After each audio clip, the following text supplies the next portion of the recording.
Assalamualaikum warahmatullahi wabarakatuh dan salam sejahtera. Alhamdulillah, marilah kita bersama-sama merafakkan kesyukuran kepada Allah Subhanahu Wa Taala kerana telah mengizinkan kita untuk berkongsi dalam webinar ini satu tajuk yang saya kira sangat penting, sangat relevan dalam konteks pendidikan awal kanak-kanak, iaitu pendidikan seks versus pendidikan privacy. Yang saya raikan ahli panel Profesor Madya Dr. Ariza Muhammad dan Profesor Madya Dr. Muhammad Rezami Ramli. Sebelum kita meneruskan sesi webinar kita, izinkan saya memperkenalkan, walaupun dah kenal, tapi saya memperkenalkan sekali lagi dua orang ahli panel kita yang mempunyai pengalaman yang sangat luas dalam bidang masing-masing.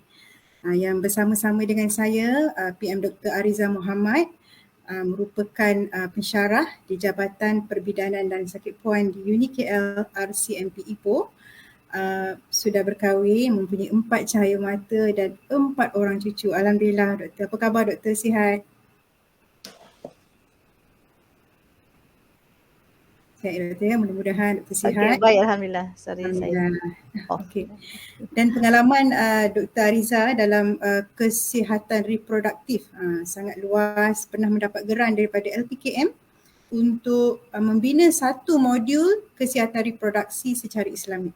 Dan modul itu diguna pakai oleh Malaysians Against Pornography oleh Pertubuhan Ikram, menulis beberapa buku kesihatan reproduksi untuk remaja dan juga terlibat memberi ceramah dan latihan khususnya dalam kesihatan reproduksi kepada kanak-kanak dan remaja. Dan kami tampilkan juga daripada UPSI, PM Dr. Muhammad Rezami Ramli, merupakan Ketua Jabatan Pengajian Islam Fakulti Sains Kemanusiaan Universiti Pendidikan Ustaz Idris. Apa khabar, Doktor? Sihat? Baik, Alhamdulillah, sihat. Alhamdulillah. Ya.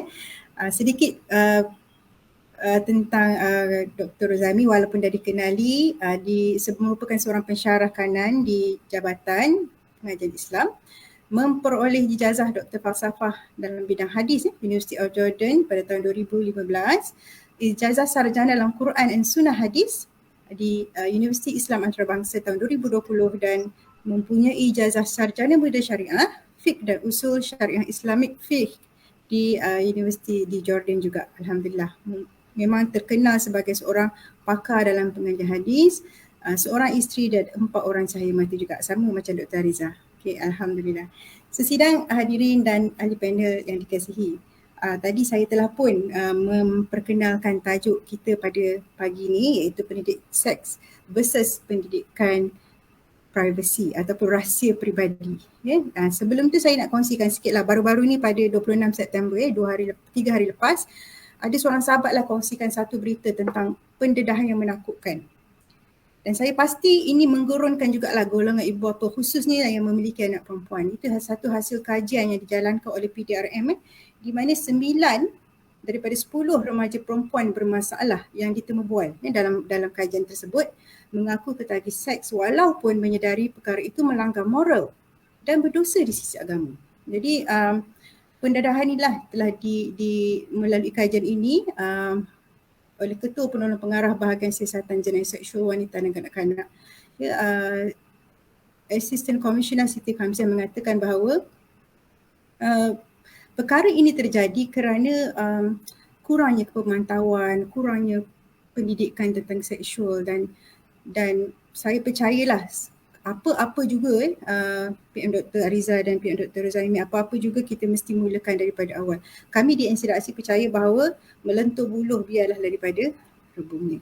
Jadi saya percaya kalaulah kita boleh mulakan bagaimana kita boleh mendidik anak-anak kecil ni, so bila terjadi bila remaja tu, maksudnya daripada kecil kemungkinan besar bermula bila tidak ada satu asas, pendidikan asas tentang seksualiti ataupun rahsia peribadi yang seharusnya mereka terapkan, ibu bapa atau guru terapkan sewaktu mereka masih kecil. Jadi walaupun ada pihak lain yang mengatakan agak tebu lah, tajuk ni agak sensitif, tapi sebenarnya perlu dikongsikan berdasarkan fenomena yang berlaku sekarang. Jadi saya pun bila saya tengok tajuk pendidikan seksual dan privacy, mungkin saya pun ingin mengetahui lebih lanjut lah bersama dengan sidang hadirin dan hadirat ni, apakah perbezaan, boleh tak jelaskan Dr. Ariza tentang pendidikan seks dan pendidikan privasi? Ada tak perbezaan antara kedua-dua ni lah? Mungkin ramai yang tidak, pendidikan seksual tu mungkin ada, pendidikan reproduktif mungkin biasa, tetapi pendidikan privasi tu agak kurang biasa. Silakan Dr. Ariza. Auzubillahiminasyaitonirrajim. Bismillahirrahmanirrahim. Alhamdulillahirabbil alamin. Hamdan katsiran thayyiban mubarakan fih. Allahumma shalli ala Muhammad wa ala ali Muhammad. Assalamualaikum warahmatullahi wabarakatuh. Terima kasih Puan Pengerusi AP Dr. Mazlinda atas jemputan untuk ke webinar pada hari ini ya. Okey, betul seperti apa yang Mazlinda katakan tadi. Kalau kita bicara tentang pendidikan seksual, ramai orang telah mendengar tentang pendidikan seksual kan ya. Dan ini pendidikan seksual ni, isu ni timbul apabila kita dapati, kerajaan mendapati, masyarakat mendapati, bapa mendapati bahawa gejala sosial ataupun kita kata gejala seksual ni semakin hari semakin menjadi teruk ya, semakin parah dan tidak ada tanda-tanda yang ia sedang menurun. Dan saya percaya dengan adanya PDPR dan sebagainya, bila ibu bapa memberikan handphone secara lebih berleluasa, masalah ini juga akan menjadi bertambah parah lah ya. Jadi adakah tentang pendidikan privasi pula, saya percaya tak ramai yang mendengarnya. Sebenarnya mungkin dia nama rebranding sajalah pendidikan privasi dia. Tetapi kita sebenarnya telah tahu tentang pendidikan privasi ni sejak lama ya, sejak dulu ya. Saya pun mula mendengar tentang pendidikan privasi ni lebih kurang agak saya ingat dalam 5-6 tahun lepas, ketika saya terbaca sebuah buku yang dibeli oleh anak saya dari Turki, ditulis oleh seorang Dr. Adam Güneş. Dia ni seorang pedagogi lah sebenarnya, pedagogi Islam lah ya, pedagogi, dan beliau menulis sebuah buku bertajuk Privacy Education for Children. Dan saya terus tertarik dengan buku tersebut lah ya. Jadi apa yang cuba diutarakan di sini lah, apa perbezaan antara pendidikan privasi dan juga pendidikan seksual. Okey, saya ceritakan tentang pendidikan seksual ya. Pendidikan seksual kalau kita ikut WHO punya definition ya, dia lebih mengarah kepada pada akhirnya lah, ada definisi dia panjang ya, tapi pada akhirnya mengarah kepada hubungan seksual secara responsible. Sexual relationships lah ya. Basically dia kata bagaimana seseorang tu boleh rasa selesa dengan sexuality dia, bagaimana dia boleh melakukan hubungan dengan selamat, dengan responsible, dengan menjaga kesihatan dia dan kesihatan pasangannya. Jadi kita lihat fokus pendidikan seksual lah, dan kita lihat fokus pun berbeza-beza. Dia telah melalui evolusi lah kita katakan. Pada mulanya dia perkenalkan dalam tahun 1955 begitu di Switzerland. Dan fokus ketika itu adalah untuk menghalang remaja daripada mengandung sebelum masanya. Okay. Dan kita lihat selepas masa berlalu, tahun berlalu, in the 70s, 80s, 90s, fokus telah berbeza. Fokusnya bukan saja untuk menghalang mengandung, tapi juga untuk menghalang penyakit kelamin, menghalang HIV. Dan sekarang fokusnya tambah besar di mana dia cuba untuk menghalang sexual harassment, sexual abuse, relationship abuse, rape, dating dan sebagainya, banyak. Jadi pada saya lihat pendidikan seksual sebagai macam firefighting lah. Bila ada masalah timbul, dia akan gitulah ya, dia akan cuba selesaikan dengan caranya ya. Jadi di situ kita lihat, sebab itu kita lihat dalam pendidikan seksual dia lebih memberi fokus kepada perubahan balik, ketika balik, perubahan fizikal, perubahan emosi, sentuhan selamat, sentuhan tidak selamat. And then kepada bila remaja sedikit, dia ceritakan tentang birth control ya, penjagaan mengelakkan daripada mengandung, kerana objektifnya ialah itu, untuk menghalang mengandung, untuk menghalang daripada berlakunya sexual transmitted disease, penyakit kelamin dan sebagainya. Jadi fokusnya saya rasa sangat limited lah bagi saya ya, kerana itulah ya, kerana mereka tidak melihat lebih daripada itu. Pada mereka macam hubungan seksual itulah satu yang normal yang diterima. Jadi mereka tidak memfokuskan kepada isu tersebut. Bahkan mereka pernah menganjurkan apa yang dipanggil absenteeism, macam supaya remaja itu tidak melakukan hubungan seksual. Abstinence ya, tidak melakukan hubungan seksual, tetapi dia tidak berjaya. Di sana tidak berjaya ya. Lagi pula kita lihat kalau sexual education dipromosikan di barat, dimulakan di barat, tapi adakah barat telah berjaya? Itu yang kita kena soalkan ya. Sebab saya pernah pergi ke sebuah conference ya, masa tu di Amerika ya, dan mereka mentangkan tentang teenage pregnancy ya. Mereka bawa data-data daripada contohnya daripada negara Bangladesh, Pakistan tentang teenage pregnancy, tapi teenage pregnancy di sana mereka berkahwin. Sedangkan ada satu negara kat situ yang sangat menonjol, itu US juga mempunyai teenage pregnancy yang sangat tinggi. Jadi saya persoalkan kenapa sedangkan mereka sangat terbuka dalam sexual education, ya, tapi mereka tidak dapat juga menurunkan kadar teenage pregnancy, ya. Jadi ataupun kadar sexual transmitted disease, ya. Jadi sekarang kita pergi apa pula perbezaan dengan pendidikan privacy, ya. Jadi pendidikan privacy seperti yang saya katakan tadi bukan sesuatu yang sangat baru sebenarnya, ya. Ialah pendidikan yang bentuk basically dia nak bagi tahu anak-anak ni apa yang boleh dikongsi dan apa yang tak boleh dikongsi, yang perlu disimpan, yang menjadi aib, ya, yang tak boleh diceritakan, tak boleh diberitahu pada sesiapa. Jadi kita nak didik masyarakat ni supaya dia tahu apa batas-batas dia. Apa batas-batas yang dia boleh share, dia tak boleh share, dia tak boleh tonjolkan, dia kena simpan. Kita nak introduce perkataan seperti aib, aurah, maruah. Jadi di situ dalam pendidikan privacy, kita mendidik anak-anak ni sejak dari kecil lagi supaya mereka mula mengenal, ya, ada benda yang mereka tak boleh buat. Jadi bila anak-anak ni tahu batas mereka, mereka akan juga tahu hak mereka. Dia tahu batas, dia tahu hak. Dia akan tahu bila batas telah dicerobohi oleh orang lain. Ya, contohnya saya bagi contoh lah untuk kita mudah faham, ya. Katalah macam contohnya katalah anak-anak kecil kita, katalah anak yang berumur 4-5 tahun, ya. Kata dalam seorang ibu tu, katalah dia selalu bila dia ada pendidikan privacy, dia nak tanam pendidikan privacy daripada anak dia, apa yang dia buat adalah setiap kali dia nak buka baju anak tu, dia akan kata, kakak, Umi nak buka baju ni, kakak nak buka baju sendiri ke ataupun Umi boleh buka kan? Jadi kita ajar dari kecil sehingga dia rasa bahawa dia ada kekuasaan empowerment terhadap diri dia sendiri, dan even ibu dia sendiri meminta izin pada dia. Jadi dia tahu bila kalau ada orang lain cuba buat sesuatu pada dia, ibu aku pun minta izin pada diri aku. Jadi kita tak boleh, macam contohnya kadang-kadang ada ibu apa yang bila anak dia tak kisah buka baju atau salin baju anak dia di tengah-tengah orang ramai. Contohnya kata adalah aunty ke uncle datang menziarahkan, kan budak tu tiba-tiba keluar, dia pampers basah ke apa, pampers 4 tahun patut tak pakai pampers lagi, maksudnya dia buka di depan orang ramai. Tak boleh macam tu. Kita nak didik ibu apa supaya anak ni kalau hal-hal pakai baju ke buat dalam bilik. Buat dalam bilik, dan kita ajar anak tu untuk tutup bilik. Kita toilet train dia dengan awal supaya dia boleh pergi handle diri dia sendiri di toilet tanpa perlukan bantu orang lain, ya.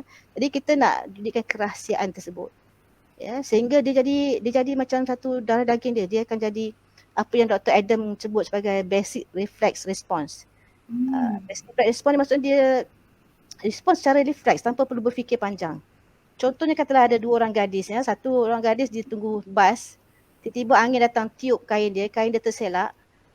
Kalau dia ada basic respon refleks yang bagus, dia akan cepat-cepat tutup balik kain dia. Kerana itu jadi respons dia. Dia tahu tidak ada bahagian tubuh dia yang boleh ditunjuk. Bukan saja bahagian-bahagian private saja. Dalam sexual education kita kata private part saja, ya. Tapi dia tutup. Tapi kalau orang yang tak pernah diajar oleh ibu bapa dia tentang privacy, dia tak kisah pun kalau angin tiup kain dia, sebab itu bukan private part dia rasa kan. Itu suatu benda yang okey je. Jadi ini yang kita katakan tentang pendidikan privacy, ya, di mana fokus pendidikan privacy ialah menanam nilai, membentuk kebiasaan, membentuk karakter, membentuk hidup yang berprinsip, ya. Dan pada akhirnya objektif daripada pendidikan privacy ini adalah untuk untuk menjaga maruah. Maruah itu yang kita nak jaga. Jadi kita lihat di situ pendidikan privacy sesuatu yang sangat luas dan sangat besar. Dan kalau kita cuba fokus pada pendidikan seksual, ia satu bahagian kecil. Saya tidak katakan pendidikan seksual itu tak penting. Pendidikan seksual sangat penting untuk kita bagi tahu anatomi dia, fiziologi tubuh dia, apa yang boleh disentuh, ya, apa yang tak boleh langsung untuk dipamerkan, untuk disentuh dan sebagainya. Itulah penting, tapi ialah sebahagian kecil saja daripada keseluruhan pendidikan. Dan saya ingin advocate kita beralih kepada pendidikan privacy atau pendidikan peribadi, pendidikan membentuk rahsia peribadi. Ada bahagian-bahagian yang kalau kita train daripada kecil, benda ni boleh, insyaAllah. Kalau kita train daripada kecil, seperti yang apa yang Mazlina katakan tadi, Dr. Mazlina katakan tadi, dia berlentur bulu bila dia rebung dia kan. Kalau daripada kecil kita telah asah dia dengan kita didik dia benda seperti menukar pakaian, contohnya kalau untuk anak kecil yang menukar pakaian ya.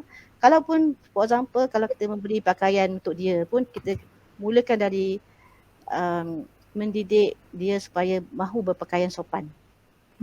Jadi kalau kita pergi ke kedai, kita beli baju, kita bincang dengan dia, okey, baju ni cantik tetapi Umi rasa dia nampak ketiak lah, kita cari yang lain. Jadi dia akan, bila dia selalu dengan ibu dia macam tu, ibu dia berdiskusi dengan dia, oh baju ni memang sesuai tapi pendek pula, nampak pusat ke contohnya ya. Jadi dia akan cuba yang kalau setiap kali raya, beberapa kali raya kita pergi beli baju dengan dia kan. Jadi kita setiap kali kita bincang dengan dia, kita bincang ya. Perbincangan ni perlu, kita tak boleh kata oh jangan pakai yang tu, tak elok. Kita bagi yang ambil yang ni je. Jadi dia tak faham kenapa dia kena buat macam tu ya.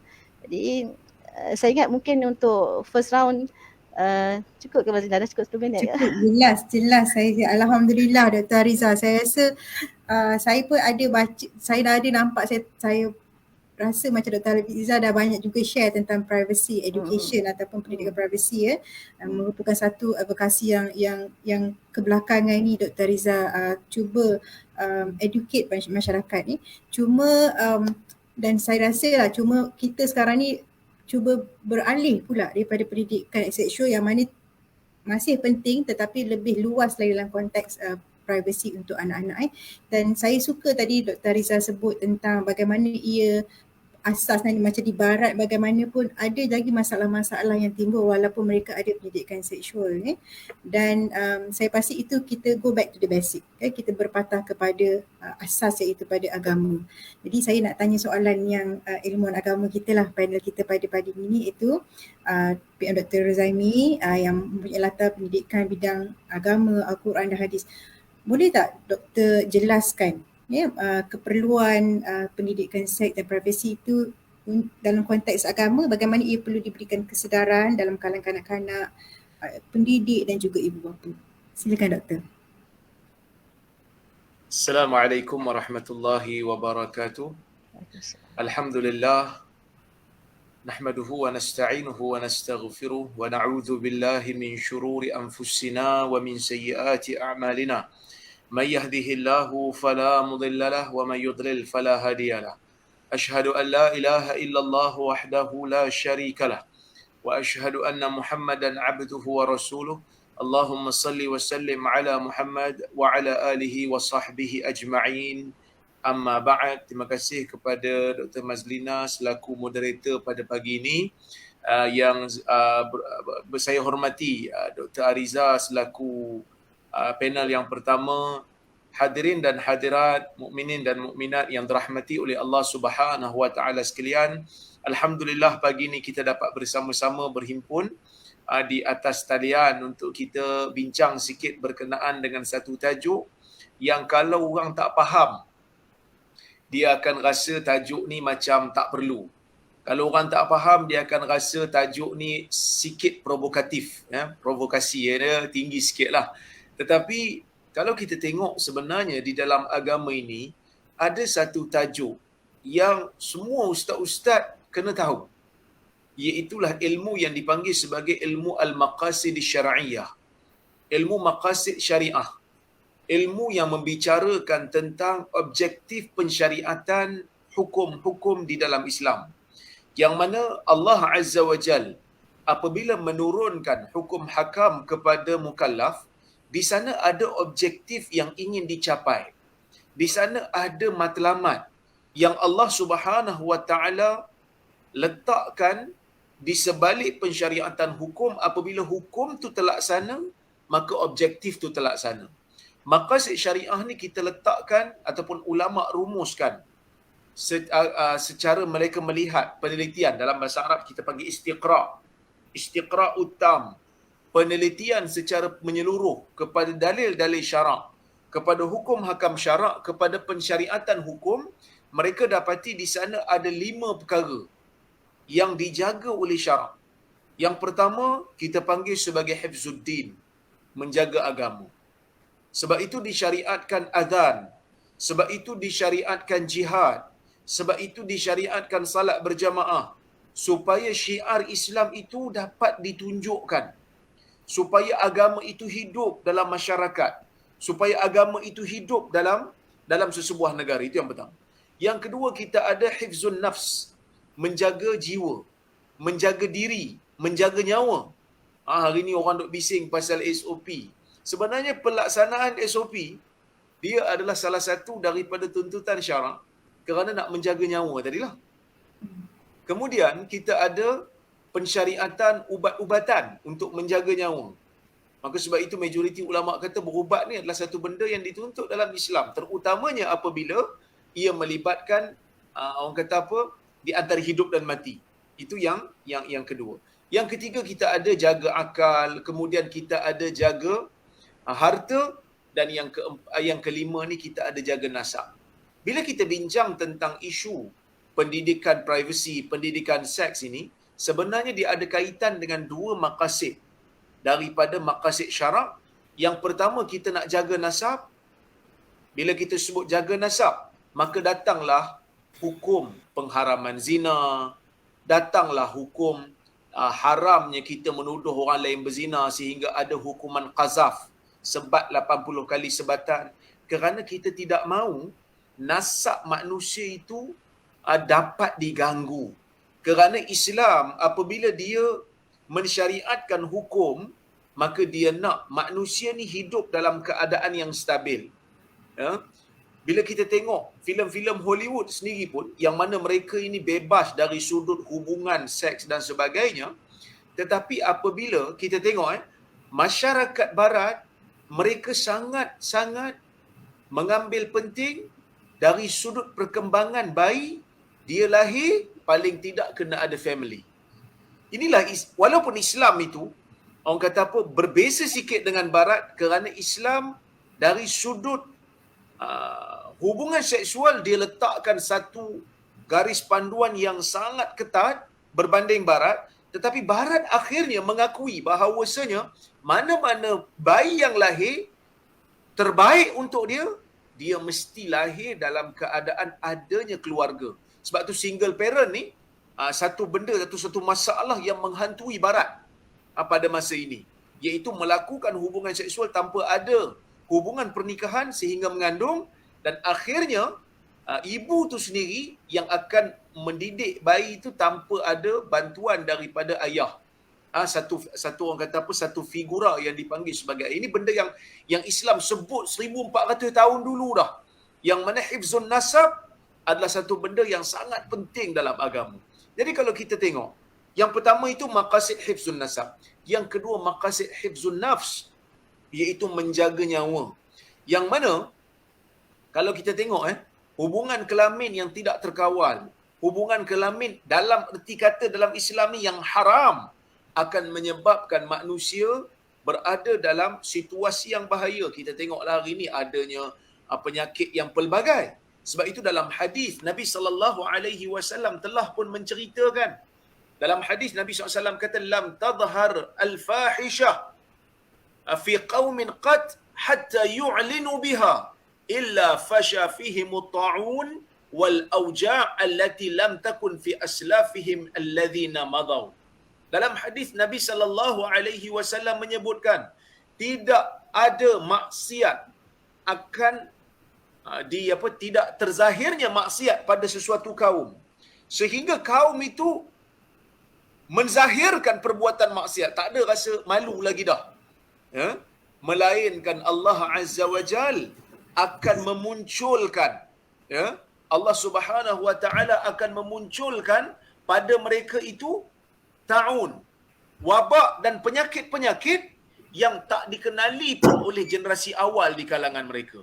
Ini benda yang sangat-sangat penting bagi kita, yang mana Islam apabila dia melihat kepada isu-isu kemasyarakatan, dia akan bagi tahu akibat. Sebab itu Asy-Syatibi pun sebutkan, dia kata an-nadharu ilal ma'alat mu'tabar, melihat kepada kesan dan akibat daripada sesuatu tindakan yang ingin dilaksanakan adalah sesuatu yang dituntut, adalah sesuatu yang diiktiraf dalam agama.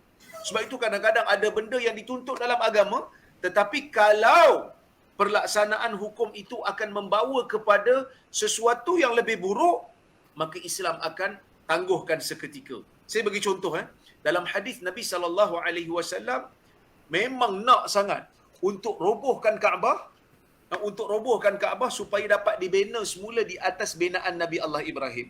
Yang mana Kaabah ni kalau ikut binaan Nabi Ibrahim, dia sebelah orang kata apa, di rukun Yamani, bucu yang mengarah ke Yaman dan bucu yang mengarah ke Syam, rukun Syami dengan rukun Yamani itu dia memang bersegi.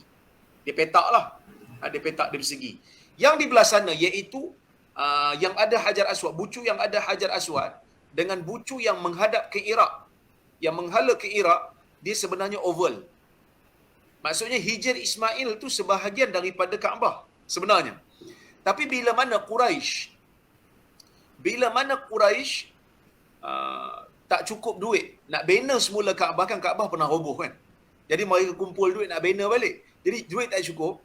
Jadi dia orang terpaksa bina petak cube macam yang ada sekarang ni, itu 4 bucu petak. Yang oval tu mereka tak cukup duit nak bina, maka mereka letakkan batu tu jadi Hijr Ismail tu. Bila tengok zaman Nabi SAW, Nabi menguasai Mekah, Nabi kata apa? Nabi kata pada Aisyah, laula hadithu ahdi qaumika bisyirik lahadamtul Ka'bah wala banaituha ala kawaidi Ibrahim. Kamakal Nabi kata, kalaulah tidak kerana kaum kau baru je terlepas daripada syirik, aku akan robohkan Kaabah dan aku akan bina balik ikut binaan Nabi Allah Ibrahim. Tapi Nabi tak buat. Sebab apa? Sebab Nabi tak nak orang di zaman dia menganggap Nabi telah merobohkan Kaabah. Sebab ini benda sensitif. So Nabi melihat kepada kesan dan akibat. Jadi bila kita sebut tentang pendidikan seks, kita sebut tentang pendidikan privasi, kita kena bagi tahu kepada generasi kita tentang akibat daripada benda yang terlarang dalam agama bila kita laksanakan benda ni. Sebab itu kalau kita tengok dalam hadis dalam hadis Nabi SAW ada sebut tentang perkara-perkara yang melibatkan tentang seksualiti ni. Antara yang paling penting sekali pengharaman zina lah. Kan, pengharaman zina. Nabi SAW mencela perbuatan ini. Nabi sebut dalam Quran sendiri sebut, wala taqrabuz zina innahu kana fahishatan wa sa'a sabila. Ya. Jangan kamu hampiri zina. Kalau kita tengok dalam Quran Allah Subhanahu wa taala menyebut dengan perkataan yang sangat-sangat spesifik. Allah Taala tak kata wala taznu. Kamu jangan berzina. Sebaliknya Allah Subhanahu wa taala sebut apa? Allah Taala kata wala taqrabuz zina. Kamu jangan hampiri zina. Maksudnya bukan kata berzina aja tak boleh. Hampir dengan tempat zina tu tak boleh. Jadi bila kita bincang tentang isu pendidikan seksual, sebenarnya kita nak halakan generasi kita supaya tidak menghampiri perkara yang dilarang oleh syarak. Kan, dengan kita menyebutkan kalau kamu hampir dengan zina, kamu sedang menempah kemurkaan Allah Azza wa Jalla. Itu yang pertama. Bila Nabi SAW sebut tentang pengharaman zina, bila Allah Ta'ala sebut tentang pengharaman zina dalam Quran, wala taqrabu zina, jangan kamu hampiri zina, Nabi SAW menyebutkan tentang benda-benda yang boleh membawa kepadanya dan Nabi larang. Dalam istilah syarak kita panggil sebagai saddu zari'ah. Menutup jalan yang boleh membawa kepada perkara yang haram. Ini benda yang sangat penting. Jadi bila kita nak bincang tentang isu pendidikan seks dan pendidikan privasi ni, kita perlu nyatakan kepada generasi kita yang pertama tentang imbangan dosa dan pahala. Kemudian kita kena sebut tentang keburukan-keburukan apabila benda ni tidak dijaga. Sebagai contoh, Nabi SAW mengharamkan penglihatan. Nabi SAW haramkan lihat kepada aurat. Nabi SAW sebut al-ainan zinahuman nazar. Nabi kata dua mata ini zinanya adalah dengan melihat. Sebab itu Islam mengharamkan melihat kepada aurat orang lain. Sama ada secara langsung ataupun melalui televisyen, melalui komputer, kan? Ulama bahas ni. Sebab mungkin bila mula-mula munculnya televisyen, mula-mula munculnya komputer, mungkin ialah bila kita tengok orang kata apa? Manusia ni mula buat teknologi yang pelbagai, so muncul benda-benda baru yang tak ada di zaman dulu. Islam apabila dia mengharamkan melihat kepada aurat, so dia tak bagi tengok aurat. Tak boleh tengok aurat orang lah kan. Jadi bila tak boleh tengok aurat orang, dalam istilah syarak, tengok tu maksudnya tengok direct lah. Bila munculnya TV, bila munculnya komputer, kita bukan tengok direct, kita tengok gambar. Adakah itu diharamkan? Saya kata pada zaman ini, sepakat ulama kata melihat kepada filem lucah adalah haram. Walaupun tidak melihat secara langsung, tetapi maksud itu ada, iaitu ia membawa kepada keburukan, ia akan membawa kepada zina, ia akan membawa kepada ketagihan, ia akan membawa kepada rogol, kerana manusia ini dia anggota dia tu saling connected each other kan. Maksudnya mata dia ada connection dengan kemaluan. Sentuhan ada connection dengan kemaluan. Benda-benda inilah yang Islam ajarkan kepada umat supaya mereka sedar bahawasanya pendidikan privasi, pendidikan seksual kita tak sama dengan barat. Kerana barat apabila bercerita tentang pendidikan seksual, mereka nak apa ni, hubungan seksual yang selamat, tak nak mengandung melainkan lepas kahwin. Kita Islam ni kita ada pertimbangan dosa dan pahala. Kita ada pertimbangan halal dan haram. Kita ada pertimbangan agama.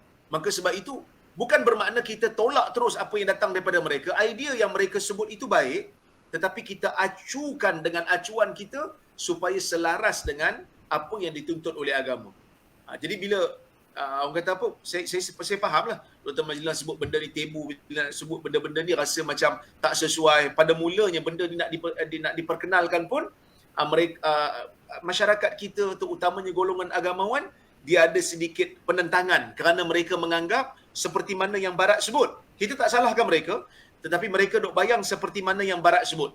Tetapi sebenarnya kita kena acukan semula pendidikan ini supaya ia selaras dengan pendidikan agama, masukkan elemen orang kata apa, elemen halal dan haram, masukkan elemen Allah Azza wa Jal sentiasa melihat kamu, sentiasa lihat apa yang kamu lakukan, Allah Ta'ala tahu apa yang kamu buat. Kemudian tuan-tuan dan puan-puan rahmati Allah Subhanahu wa Ta'ala sekalian, saya sebut tadi, yang pertama tentang isu pengharaman zina, pengharaman melihat, ya, pensyariatan menutup aurat. Sebenarnya bila kita sebut tentang pensyariatan menutup aurat ni, dia termasuk dalam pendidikan seksual sebenarnya. Walaupun ada orang tak setuju. Ada orang kata, alah, baru-baru ni kan isu orang kata apa? Isu pakaian renang dan sebagainya. Akhirnya atlet Jerman kan yang baru-baru ni Olimpik, mereka sendiri akui pakaian perenang ni, terutama perenang perempuan ni, akan dianggap oleh sebahagian orang sebagai satu simbol kepada seksual. Dan akhirnya mereka tukar mereka punya swimming attire tu. Jadi akhirnya kita dapati orang barat sendiri akui melihat kepada aurat adalah satu benda yang boleh membawa kepada keburukan. Islam sebut dah 1400 tahun dulu dah. Dan di-connect kan, Islam ini Allah Subhanahu wa Ta'ala sebut, qul lil mu'minina yaghuddu min absarihim wa yahfadhu furujahum. Allah Ta'ala sebut kan, katakan wahai Muhammad kepada orang-orang mukmin, yaghuddu min absarihim, tundukkan pandangan mereka, ya, wa yahfadhu furujahum, dan jaga kemaluan mereka. Mata ada kaitan dengan kemaluan. Kan? Mata ada kemaluan. Kemudian yang keduanya adalah pengharaman sentuhan, melainkan dengan hubungan, sama ada hubungan mahram ataupun hubungan perkahwinan. Kan Islam ni dia benarkan kita sentuh dua je. Manusia ni boleh sentuh dua je. Yang pertama mahram, yang kedua perkahwinan, yang ketiga sama jenis lah. Yang ketiga sama jenis. Kemudian bila kita tengok kita kena masukkan elemen satu. Saya teringat ada satu orang pendebat dekat UK. Dia selalu forwardkan dia punya video-video debat dengan orang-orang yang barat ni di channel dia. Kan dekat UK ni kita ada satu kawasan yang orang boleh bercakap, orang boleh berdebat. Hyde Park kalau tak silap kan. Saya tak tahu sangat UK ni, saya pergi sekali je. Tapi nak katanya macam speaker's corner lah kan. Jadi Hyde Park tu. Kan Hyde Park kan. Jadi bila dia berdebat dengan orang-orang Kristian, jadi ada orang Kristian perempuan ni nak bersalam dengan dia. Bila bersalam dengan dia, dia lelaki. Bro Hashim tu dia lelaki. Jadi bila perempuan tu nak salam dengan dia, dia kata, tak, saya tak boleh salam. Kan? Perempuan tu tanya dia. Perempuan tu kata, saya hina sangat ke sampai saya tak boleh salam? Saya ni kotor sangat ke awak tak boleh salam dengan saya? brother ni dia cakap dengan satu jawapan yang sangat baik. Dia kata, saya menghormati perempuan. Saya menghormati perempuan, saya letak perempuan di tempat yang tinggi. Saya tak boleh sentuh perempuan macam tu je. Melainkan kalau dia mahram saya lah. Tapi kalau perempuan-perempuan lain, saya tak boleh sentuh dia macam tu je. Kerana saya hormat kat dia. Kan? Saya tak boleh anggap perempuan ni macam lelaki, macam kawan-kawan saya tak. Saya hormatkan dia, saya letak di tempat yang tinggi. Nak sentuh dia, perlu ada disiplin-disiplin. Sama ada saya jadikan dia mahram saya, dengan saya bagi dia kahwin dengan anak saya, terus jadi mahram saya, menantu saya. Ataupun saya kahwin dengan dia, saya ambil dia jadi isteri, maka benda-benda ni akan menjadikan saya layak untuk sentuh. Sampai perempuan Mak Saleh ni, dia kata apa? Dia kata, bagus lah, dia kata. Jawapan ni bagus. Maksudnya apa? Maksudnya kita boleh masukkan elemen-elemen ni. Kadang-kadang kita duk bagikan pendidikan kepada anak-anak kita berkenaan dengan dosa pahala, tapi ada juga unsur yang kita masukkan, iaitu unsur logik yang kita perlu masukkan. Kemudian Islam menghalang kita. Kalau kita tengok dalam ajaran-ajaran Islam ni, diharamkan sentuhan melainkan mahram, melainkan sama jenis, dan juga melainkan perkahwinan. Kadang-kadang ulama bahas juga tentang isu amrat. Ulama bahas tentang isu al-amrat. Apa itu amrat? Amrat ni kalau dalam istilah syarak, lelaki yang dia ni janggut tak ada, kan, muka dia pun macam perempuan-perempuan sikit. Di situ pun ulama bahas tentang hukum sentuhan. Boleh sentuh tak? Boleh salam tak ada apa ni? Kan? Jadi benda-benda ni, kalau kita perasan, ia sebenarnya adalah satu kita panggil sebagai manajemen ataupun pengurusan, adalah pengurusan hubungan supaya tidak menimbulkan kesan yang buruk pada masa akan datang. Ya. Kemudian tuan-tuan dan puan-puan rahmati Allah sekalian, saya sebut dah tadi berkenaan dengan aurat, berkenaan dengan tuntutan dosa dan pahala, berkenaan dengan urusan pengurusan hubungan. Di sana Nabi SAW ajar juga supaya kita membezakan tempat tidur antara adik-beradik. Wa farriqu bainahum fil madaji' dalam hadis Abu Daud, kan. Kamu kena asingkan mereka ini di tempat tidur. Kenapa kena asingkan? Asingkan tempat tidur ni kita kena sebutlah. Kan sebelum ni dia orang tidur sekali, adik-beradik lelaki dengan perempuan. So tiba-tiba kena asing. Kita kena bagi tahu dia orang lah, kerana aurat, kerana tidak mahu bersentuhan di antara lelaki dan perempuan walaupun adik-beradik. Jadi semua-semua ni akhirnya akan memberikan kita satu kesimpulan bahawasanya pendidikan privasi, pendidikan seksual boleh dilenturkan, boleh disusun selari dengan kehendak Islam, supaya masyarakat Islam bukan hanya belajar tentang productivity, human productivity itu, kita kata hubungan kelamin yang selamat, tetapi juga hubungan kelamin yang tidak berdosa, hubungan kelamin yang tidak mendatangkan murka Allah, kan. Kita lorongkan mereka kepada cara-cara yang diletakkan oleh agama. Wallahu a'lam.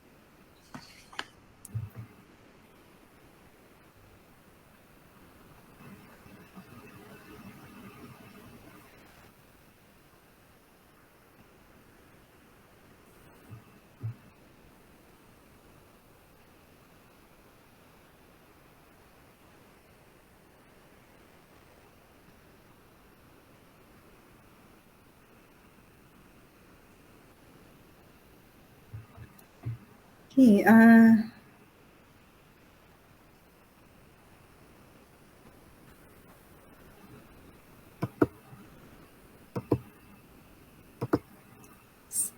Assalamualaikum. Boleh dengar ke? Saya hilang. Boleh? Aku minta maaf. Minta maaf Dr. Rozaimi. Tadi Dr. Rozaimi habis, saya pun terhilang daripada di radar webinar saya. Alhamdulillah. Tapi di hujung-hujung ni saya dapat menangkap satu kupasan yang sangat cantik dari segi perspektif Islam, bagaimana Doktor imbaukan kita balik di 1400 yang lampau tentang maqasid syariah, dan bagaimana ia masih lagi relevan dalam konteks kita sekarang, dan ditambah dengan cabaran-cabaran yang sedia adalah terutama dari segi social media dan sebagainya. Jadi saya rasa kupasan yang jelas soalan yang pertama, tapi kiranya Dr. Rozaimi dah bagi banyak maklumat pada kita lah, insyaAllah. Alhamdulillah. Jadi bila saya tengok pada asas-asas agama yang bukan saja boleh digunakan untuk orang Islam, tetapi juga untuk masyarakat bukan Islam, ya. Dia maqasid syariah ni saya faham untuk kesemua, kan, Doktor, betul ya? Betul. Untuk semua. Okey. Maksudnya Jadi persyariatan soalan tu untuk seterusnya semua. saya nak tanya kepada Dr. Ariza. Pada pandangan doktor, bagaimana proses untuk membentuk kesedaran mengenai pendidikan seksual atau privasi dalam kalangan kanak-kanak ini? Siapakah yang perlu mengambil tanggungjawab ini? Kita dah tahu tadi ada doktor dah jelaskan tentang ibu bapa dan guru dan sebagainya. Tetapi dalam konteks perbincangan, siapakah yang perlu mengambil tanggungjawab membentuk kesedaran tentang pendidikan seksual dan pendidikan privasi dalam kalangan kanak-kanak? Saya suka tadi dari contoh-contoh yang Dr. Ariza berikan ni, maksudnya nak buka butang baju pun kita minta izin sebab kita nak anak-anak tahu tentang batas, dan apabila mereka tahu tentang batas, mereka tahu tentang hak mereka. Silakan Dr. Ariza. Terima kasih. Jadi Alhamdulillah, kita tentang siapa sebenarnya yang harus bertanggungjawab.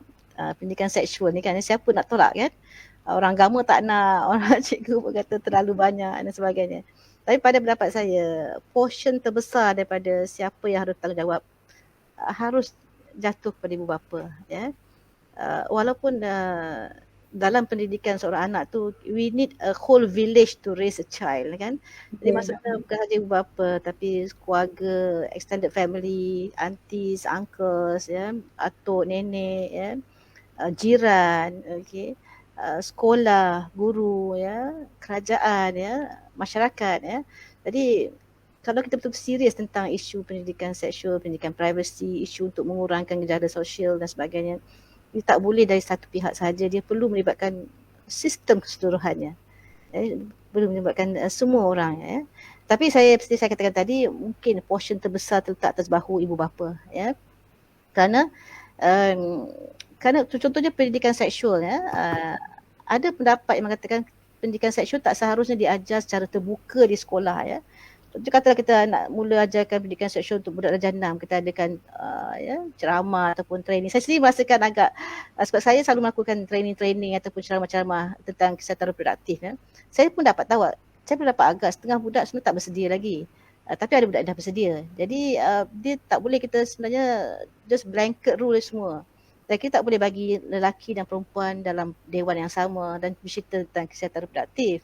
Kita perlu asingkan kerana ada fokus pada perempuan dan ada fokus pada lelaki. Ya. Jadi kadang-kadang kita buat, bila kita ada kata di sekolah kena mengajar pendidikan seksual, kadang-kadang guru tak bersedia, anak murid ada yang tak bersedia dan suasana itu tak kondusif. Kan kita dengar baru-baru ni bila bincang tentang hal-hal seperti ini, ada anak lelaki dia suka musik, perempuan rasa tercabar, rasa sensitif dan sebagainya, kerana tak boleh diadakan dalam satu bilik darjah yang sama. Ya.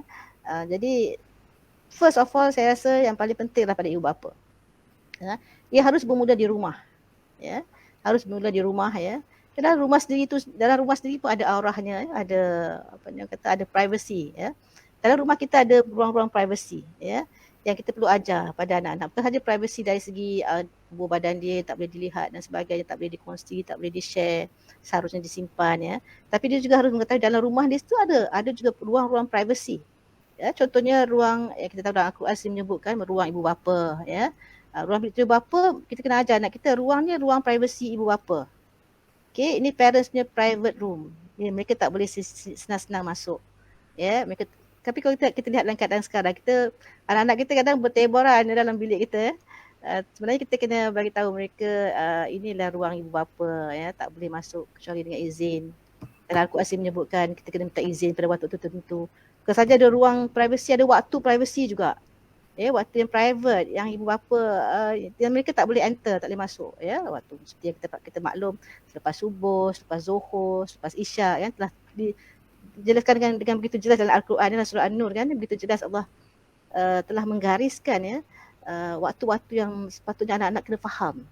Benda ni boleh dididik. Ibu bapa jangan rasa alah susahlah, tapi ia boleh dididik sebenarnya kalau kita mulakan daripada kecil. Okay. Ini ibu bapa punya ruang tak boleh masuk. Okay. Dan seterusnya kita didik mereka supaya saya katakan ada waktu-waktu privacy. Sehingga kalau boleh secara ideal anak-anak tu sendiri punya bilik mereka sendiri, ya. Ataupun kalau paling kurang kita asingkan lelaki satu bilik, perempuan satu bilik. Seperti Dr. Zaim telah sebut tadi untuk pengasingan. Tapi juga untuk mereka ada ruang peribadi mereka sendiri, di mana mereka boleh buat urusan seperti mereka pakaian ke, mereka nak baring ke dengan selesa dalam bilik tersebut. So kita kenalkan konsep dalam rumah pun ada peribadi, ada benda yang peribadi. Ya. Dalam bilik mereka pun ada ruang, ada kawasan peribadi mereka sendiri yang kita pun kena hormati juga. Ya. Jadi itu contohnya ya. Dan juga tentang halal dan haram, dosa dan pahala, ya kita perlu jelaskan pada anak, dan ibu apalah orang pertama yang harus menjelaskan perkara tersebut ya, pendidikan ya. Tapi tadi seperti yang seperti ketika memulakan pembicaraan pada hari ini, Dr. Mazlina ada sebut tentang kajian mengatakan 9 daripada 10 remaja yang ketagihan seks itu, walaupun mereka tahu dan sedar bahawa itulah salah, itulah berdosa kan. Jadi cabaran kita lah bukan saja nak bagi tahu itulah dah salah, itulah berdosa, tapi bagaimana supaya anak-anak itu, dan bila dia menyedari itulah satu dosa, dia boleh pula menahan, mengendalikan diri dia. Ya, dalam satu kajian yang dilakukan pada tahun 2016 oleh IPPKN, mereka mendapati ada 3 perkara yang boleh protect the child lah, protect anak itu daripada terlibat dalam gejala seksual sosial ni ya. 3 perkara. Yang pertama adalah keluarga yang utuh. Keluarga yang utuh, so ada parent, ada mak, ada ayah ataupun ada atuk, ada nenek, keluarga yang utuh lah ya. Yang kedua adalah surprise, kejiranan yang baik. Kejiranan yang baik ya. Surprising ya, tapi itu ya. Dan yang ketiga adalah internal restraint. Maksudnya anak tu boleh mengendalikan diri dia. Jadi itu. Jadi walaupun kita boleh beritahu pada anak kita ini halal, ini haram ya, tetapi apa yang boleh menyebabkan mereka untuk ada kekuatan untuk mengendalikan diri mereka untuk tak melakukan benda yang haram itu. Bukan sekadar kita beritahu ini halal, ini haram. Bagaimana mereka nak rasa beragama, bagaimana mereka nak merasakan kehadiran Tuhan itu, bagaimana mereka merasakan besarnya dengan Allah itu ya, bagaimana merasakan bahawa Allah itu seperti yang Dr. Zaim sebut, maha melihat, maha mengetahui, maha mendengar ya. Jadi semua ni harus bermula di rumah ya, dengan ibu bapa. Dan saya fikir kita kena kembalikan nuansa beragama tu dalam anak-anak kita, supaya dia tidak cuma wujud dalam bentuk halal haram dan sebagainya, tapi dia mula mengenali Tuhannya. Saya bagi contohnya hijab ya. Selalunya bila kebanyakan ibu bapa lah ya, saya tak tahu, saya tak ada anak perempuan. Saya semua anak lelaki ya. Tetapi selalu anak ibu bapa ni, bila dia nak suruh anak dia pakai tudung, dia kata, okey kakak, nanti yang masuk dah 1 nanti pakai tudung Ataupun dia akan kata, okey kakak, nanti kakak balik je terus pakai tudung. Jadi dia adalah satu arahan Jadi anak tu okey mah, nanti masuk dah 1 pakai tudung. Jadi sekolah pun mewajibkan juga pakai tudung kan. Jadi dia rasa tu satu uniform ya. Dia tak rasa tu satu yang dia buat untuk untuk mendapatkan keredaan Allah, supaya Allah sayang pada dia. Dia tak rasa, dia akan tu sebagai satu arahan arahan dari ibu bapa, arahan dari sekolah. Kerana itu kita dapati apa yang ada sekarang, iaitu anak-anak tak faham tentang aurat ya. Tak faham tentang aurat. Jadi pada pendapat saya lah, contohnya hijab, kita contoh hijab kan. Hijab tu dia wajib bila kita dah balik lah kan, okey. Dan katalah kita mulakan pendidikan anak ni bermula daripada umur, katalah seperti kita mulakan solat. Solat kita harus mulakan anak-anak kita daripada umur 7 tahun kan ya. Daripada umur 7 tahun kita mula suruh anak kita untuk solat ya. So kita prepare dia ya. Semasa kita prepare anak kita untuk solat tu, kita juga sedang boleh bincang tentang aurat, kerana dalam kita solat kita kena tutup aurat. Ya. Apa batas-batas aurat dia kena, seperti telekung kita pakai longgar dan sebagainya kan. Jadi kita mula introduce tentang aurat, konsep aurat itu. Dan kita ada masa yang panjang. For example, kata anak itu akan ada pada umur, kalau lihat solat 7 tahun kita mula suruh dia solat ya. 10 tahun kita dah mula kenakan denda, hukuman ya kalau tak solat ya. Dan of course lepas dia balik dia perlu menganggap itu sebagai satu yang fardu untuk dia ya. Jadi kita boleh buat perkara yang sama tentang hijab juga ya. Kita terangkan tentang aurat bermula daripada umur dia 7 tahun. Okey, kakak nak solat kena tutup aurat tu begini, begitu ya. Lepas tu kita ada masa sehingga dia balik tu, katalah 12 tahun dia balik. Kita ada 5 tahun sebenarnya untuk kita didik dia tentang aurat. Jangan tiba-tiba kita bagi satu waktu, okey, 7 tahun pakai tudung, ataupun 10 tahun pakai tudung. Tapi Allah berikan kita masa, seperti mana Allah berikan kita masa untuk solat, ajar anak solat tu ada satu masa yang panjang, yang cukup patutnya untuk kita mula didik tentang pakaian dia, tentang siapa Tuhan dia. Okay? Bila dia solat tu, yalah, kita sebenarnya bila kita mengajar solat, kita nak mengajar tentang pergerakan dan bacaan, ya. Kita tak mudah mengenalkan dia dengan siapa Tuhan dia. Kita selalu kata pakai tudung kata Tuhan marah. Tapi kita tak kenalkan dia siapa Tuhan kita yang Maha Pengasih, ya, Maha Penyayang, ya. Jadi saya fikir kita kena mulakan mengenalkan dia dengan asma Allah, nama-nama Allah, dengan sifat-sifat Allah, supaya dia kenal pada siapakah dia beribadah itu. Untuk solat tu lah kerana dia ingin mengharapkan Allah menyayangi dia, sebagaimana Allah juga menyayangi dia. Allah menyayangi dia lebih daripada ibu bapa menyayangi dia. Allah tu sangat pengasih, sangat penyayang, memberikan rezeki, memberikan perlindungan. Allah mengetahui tentang semua perkara, Allah mengetahui apa yang baik untuk kita. Jadi kita selalu cakap macam tu, ya, jadi supaya dia rasa kehadiran Allah tu dalam hidup dia. Dia tak rasa kehadiran Allah tu sebagai bentuk aturan-aturan saja. Tapi dia merasakan cintanya Allah pada dia, kasihnya Allah pada dia, Allah menjaga dia, nak yang terbaik untuk dia. Jadi saya fikir benda ni dia ambil masa, tetapi masa tu ada insya-Allah kalau kita mulakan daripada kecil, ya. Bayangkan dalam masa katalah 5 tahun tu kita didik dia macam tu, setiap hari dia dengar benda yang sama, dia akan terpatri dalam jiwa dia. Ya, macam-macam pun dia mungkin tengah-tengah jalan nanti tu masa dia akan hilang, tapi dia akan kembali semula. Ya, sebab kalau dia akan solat, dia teruskan solat contohnya, dia akan kembali semula. Walaupun mungkin anak kita satu hari dia sedang menghadapi permasalahan dan dia buat kesilapan dalam kehidupan dia, tapi kalau asas tu kita dah bina dari kecil, foundation tu ada, dia akan kembali semula. Percayalah, ya. Dia akan kembali semula pada aturan yang aturan Allah. Dia akan ingat pada Allah. Jadi mungkin selain daripada kita mengajarkan bacaan-bacaan dalam solat, ya, pergerakan-pergerakannya, ada satu poin besar yang kita miss ialah kita miss memperkenalkan Allah pada anak-anak kita, tentang kita sendiri sebagai ibu bapa perlu belajar sebenarnya tentang asma Allah dan sifat-sifat Allah, supaya kita mengetahui. Kita kadang-kadang kita fikir kita tahu daripada dulu kan, tetapi kita tak memperbaharui kita punya ilmu tu. Saya pernah terbaca dalam satu majalah tu apa nama, Tarbawi daripada Indonesia, ya. Ada satu topik tema, ketika dia tema yang diangkatlah solat, ya. Jadi dekat luar tu, masa dekat front page tu, dekat luar kulit buku dia tulis, sebelum jauh-jauh mencari solusi, perbaikilah solat kita. Jadi ibu bapa sendiri pun, ya, saya selalu tekankanlah juga kalau ada kadang-kadang ibu bapa yang datang bertanya, ya, tentang anak-anak mereka tu, iaitu sebelum kita jauh-jauh, ibu bapa selalu macam ni, bila anak tu ada masalah, dia akan cari benda untuk buat pada anak tu. Okay, hantar tahfiz, hantar ni, okay, buat tu pergi training sana kan. Tapi sebenarnya bukan itu sahala, bukan saja pada anak-anak yang kita kena lakukan sesuatu, tapi pada diri kita sendiri. Ibu bapa mesti look into herself, ya. Adakah kita telah menjadi contoh yang baik, adakah telah kita telah kenal dengan Tuhan kita, ya. Jadi balik pada soalan yang Mazina tanyakan tadi, sama ada siapa yang harus bertanggungjawab, ya. Pada saya, terutamanya dalam peringkat pertumbuhan awal ketika masih kanak-kanak itu sangat pentinglah pada ibu bapa, ya, ibu bapa untuk menanamkan saya katakan tadi, menanamkan pembiasaan untuk anak tu, pembentukan karakter mereka, ya. Itulah sangat penting dilakukan ibu bapa. Tapi bila kanak-kanak bertambah besar, bertambah remaja, mungkin ada faktor-faktor lain juga yang akan membantu, seperti mungkin sekolah, guru-guru, ya, orang-orang yang concern, ya, NGO, semua orang harus memainkan peranan, ya, supaya anak-anak kita ni selamat daripada gejala-gejala yang tidak kita ingini itu, ya. Itu apa lagi, ya. Dan juga satu lagi yang saya ingin sentuhkan adalah tentang pendidikan anak-anak ni berbeza lelaki dan perempuan, ya. Laisa zakara kal unsa kan dalam surah Ali Imran ke, ya.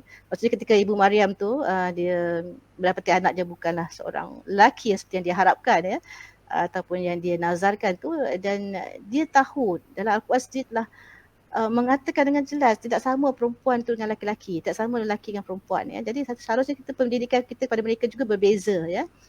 Kalau pendidikan privasi, pendidikan tentang menjaga penjagaan maruah, tentang aurah dan sebagainya, kita memang kita terpaksa lebihkan pada anak perempuan ya. Kerana penjagaan maruah, penjagaan aib semua ni ya, dia kerana kesan juga pada anak perempuan lebih besar ya. Cuba kita bayangkan seorang anak perempuan kata pada 12 tahun dia dah mengandung, 13 tahun dia dah mengandung kerana aktiviti seksual ni ya. Jadi dia kesan terhadap dia lebih besar, kan dia akan ketinggalan dalam pelajaran dia akan ada terpaksa menghadapi suasana ya, kelahiran, ada bayi yang perlu dijaga. Jadi sangat besar kesan terhadap seorang anak gadis kalau sekiranya terlibat dalam gejala sosial ya, kesan terhadap sexually transmitted disease, HIV dan sebagainya ya. Jadi kerana itu saya rasa penekanan dari segi privacy terutamanya anak perempuan haruslah lebih ya.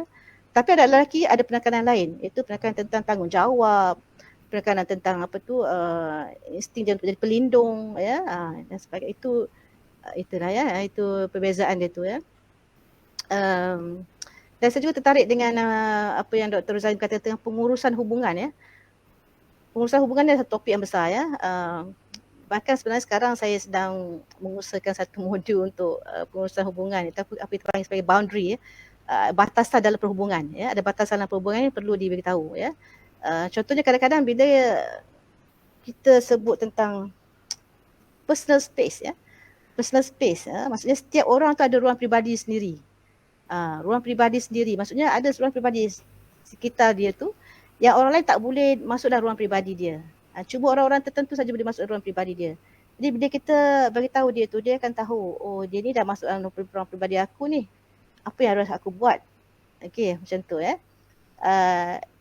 Dan kajian yang kita sedang buat lah, belum ada ni lagi. Maksud kita buat kajian sesama lelaki, sesama perempuan, antara lelaki dan perempuan. Contohnya, adakah boleh kita duduk dekat-dekat, duduk rapat-rapat, berpegangan mesra. Jadi kita nampak kadang-kadang antara lelaki perempuan tu mereka dah jelas lah. Dan adalah juga yang tak jelas, tapi kebanyakannya responden tu kata ya tak boleh kan. Tapi bila datang kepada lelaki-lelaki, perempuan-perempuan, dia jadi sikit grey area kat situ ya. Sebenarnya keadaan sekarang ni kita rasa antara lelaki-lelaki pun, lelaki perempuan-perempuan pun, kita perlu beritahu mereka ada personal space mereka, ada ruang peribadi yang tak boleh, ada batas lah. Dan kita kena belajar, dan satu lagi adalah tentang relationship boundaries lah. Perhubungan antara kita, katalah perhubungan antara lelaki dan lelaki, perempuan dan perempuan, apa batas dia?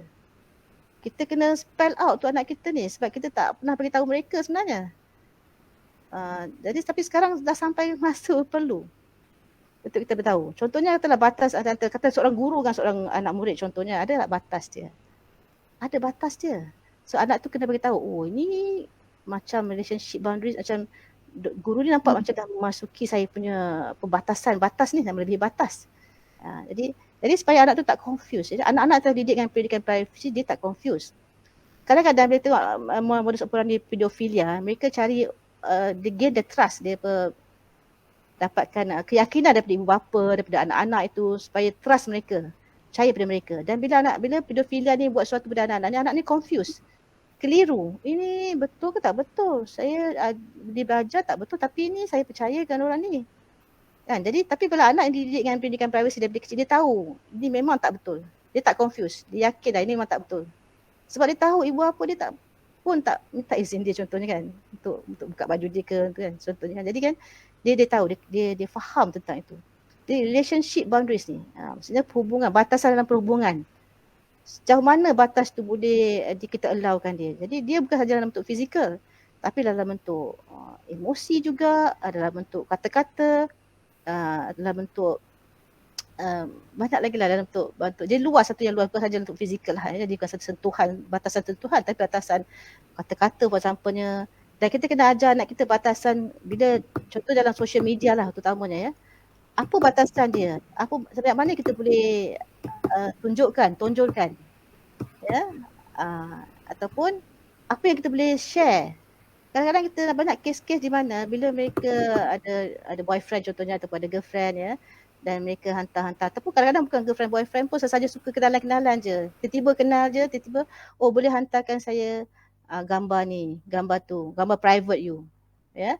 Jadi itu yang menimbulkan masalah. Jadi kita kena beritahu mereka dalam pergaulan dengan sahabat-sahabat pun, dengan kawan-kawan pun, ada benda yang kita tak boleh share, ada benda yang kita kena simpan, aib kita kena simpan, kita punya gambar-gambar kita ke atau macam mana lah ya. Jadi maksudnya itu satu benda yang pengurusan hubungan, satu benda yang sangat penting. Saya sangat gembira Prof. Dr. Zaimi sebut tentang pengurusan hubungan tu. Saya rasa satu benda yang kita perlu sekarang ni mula ajar anak-anak kita tentang hubungan ni, mana batas-batas dia. InsyaAllah saya rasa takat itu dulu untuk kali ni. Okey, Mas Zina. Ya, Alhamdulillah, terima kasih Dr. Ariza. Saya rasa kita telah bawa daripada asas daripada agama, kemudian terus kepada satu kupasan tentang perhubungan, pengurusan perhubungan. Sebelum ni kita selalu kata pengurusan organisasi, rupanya perhubungan dalam konteks yang lebih luas, maksudnya bukan sekadar fizikal tetapi dari segi perasaan, emosi pun perlu diuruskan ni dalam perhubungan tu. Terima kasih Dr. Zaimi memberi idea lah kepada Dr. Ariza untuk mengulas lebih lanjut tentang pengurusan hubungan, dan saya rasa sangat tertarik sebab Dr. Ariza pun dah start your study dah start daripada pendidikan privasi kepada pengurusan hubungan. Saya rasa itu sangat penting sebab pada saya bila dalam cabaran media sosial tu bukan saja kita perlu di luar, maksudnya dalam bilik anak tidur kita pun dah dapat maklumat-maklumat yang mungkin sangat kurang sesuai dan tak sesuai dengan agama kita. Jadi soalan saya kepada Dr. Zaimi tadi, saya rasa sebenarnya kita prepare 3 round lah, tapi saya rasa dah banyak poin yang telah saya boleh gabung-gabungkan. Jadi insyaAllah ini sebelum kita meneruskan kepada soalan daripada kita punya apa yang penonton kita. Jadi soalan saya nak minta Dr. Zaimi teruskan sikit lagi tentang bagaimana pandangan Dr. Zaimi tentang tarbiyatul aulad tu. Seri dah sebutkan ibu bapa tetapi sebenarnya ada lagi faktor-faktor lain yang menyebabkan pendidikan privasi atau pendidikan sosial ni perlu diambil tanggungjawab oleh orang pihak yang berkepentingan lain lah, contohnya masyarakat, negara, dan khususnya kita dalam masyarakat majmuk di Malaysia. Walaupun kita kata pendidikan sosial tu dari segi konteks makasih syariah untuk semua, tapi bagaimana kita nak memberi satu pandangan yang positif tentang ini supaya tidak menjadi satu barah dalam masyarakat kita. Terima kasih Dr. Zaimi. Okey, baik. Terima kasih Dr. Mazlina. Untuk yang kedua ini, bila kita nak bincang tentang isu pendidikan seks menurut acuan Islam dan pendidikan privasi, di sana kita perlu memupukkan didikan daripada awal lah. Bila bincang tentang isu didikan ni, kadang-kadang macam Dr. Ariza sebut tadi lah kan, anak-anak kita ada masalah pergi hantar tahfiz, anak-anak kita ada masalah pergi hantar pondok kan, dengan harapan mereka akan jadi baik. Tapi apa yang berlaku sebenarnya, pondok dan tahfiz pula pening kepala. Sebab apa? Sebab mereka jadi pusat perhimpunan orang kata remaja-remaja yang bermasalah. Sebab itu daripada awal lagi Nabi SAW telah menyebutkan, ma min mauludin illa yuladu 'alal fitrah fa abawahu yuhawidanihi au yunassiranihi au yumaddisani. Dalam hadis atau kama-qal, Nabi mengatakan tidak ada mana-mana bayi yang lahir pun di dalam dunia ini melainkan dia lahir di atas fitrah. Maka kedua ibu bapa dialah yang akan mencorakkan kehidupan dia, sama ada nak menjadikan dia Yahudi ataupun Nasrani ataupun Majusi. Nabi SAW tidak menyebutkan Islam kerana Islam itulah fitrah. Dalam hadis Huzaifah pun Nabi SAW menyebutkan perkara yang sama, iaitu Nabi SAW kata Allah telah meletakkan amanah. Amanah, inna Allah anzala al-amanah ala juzuri qulubir rijal. Atau kama qala, Nabi sebut Allah Taala telah meletakkan amanah itu di dalam di jauh sudut hati manusia. Sudut jiwa manusia ni ada perasaan fitrah itu. Kemudian Nabi kata bila turunnya Al-Quran, bila turunnya As-Sunnah, maka Al-Quran dan Sunnah ni bukan memperkenalkan benda baru pada jiwa manusia. Tak. Dia hanya memperkuatkan.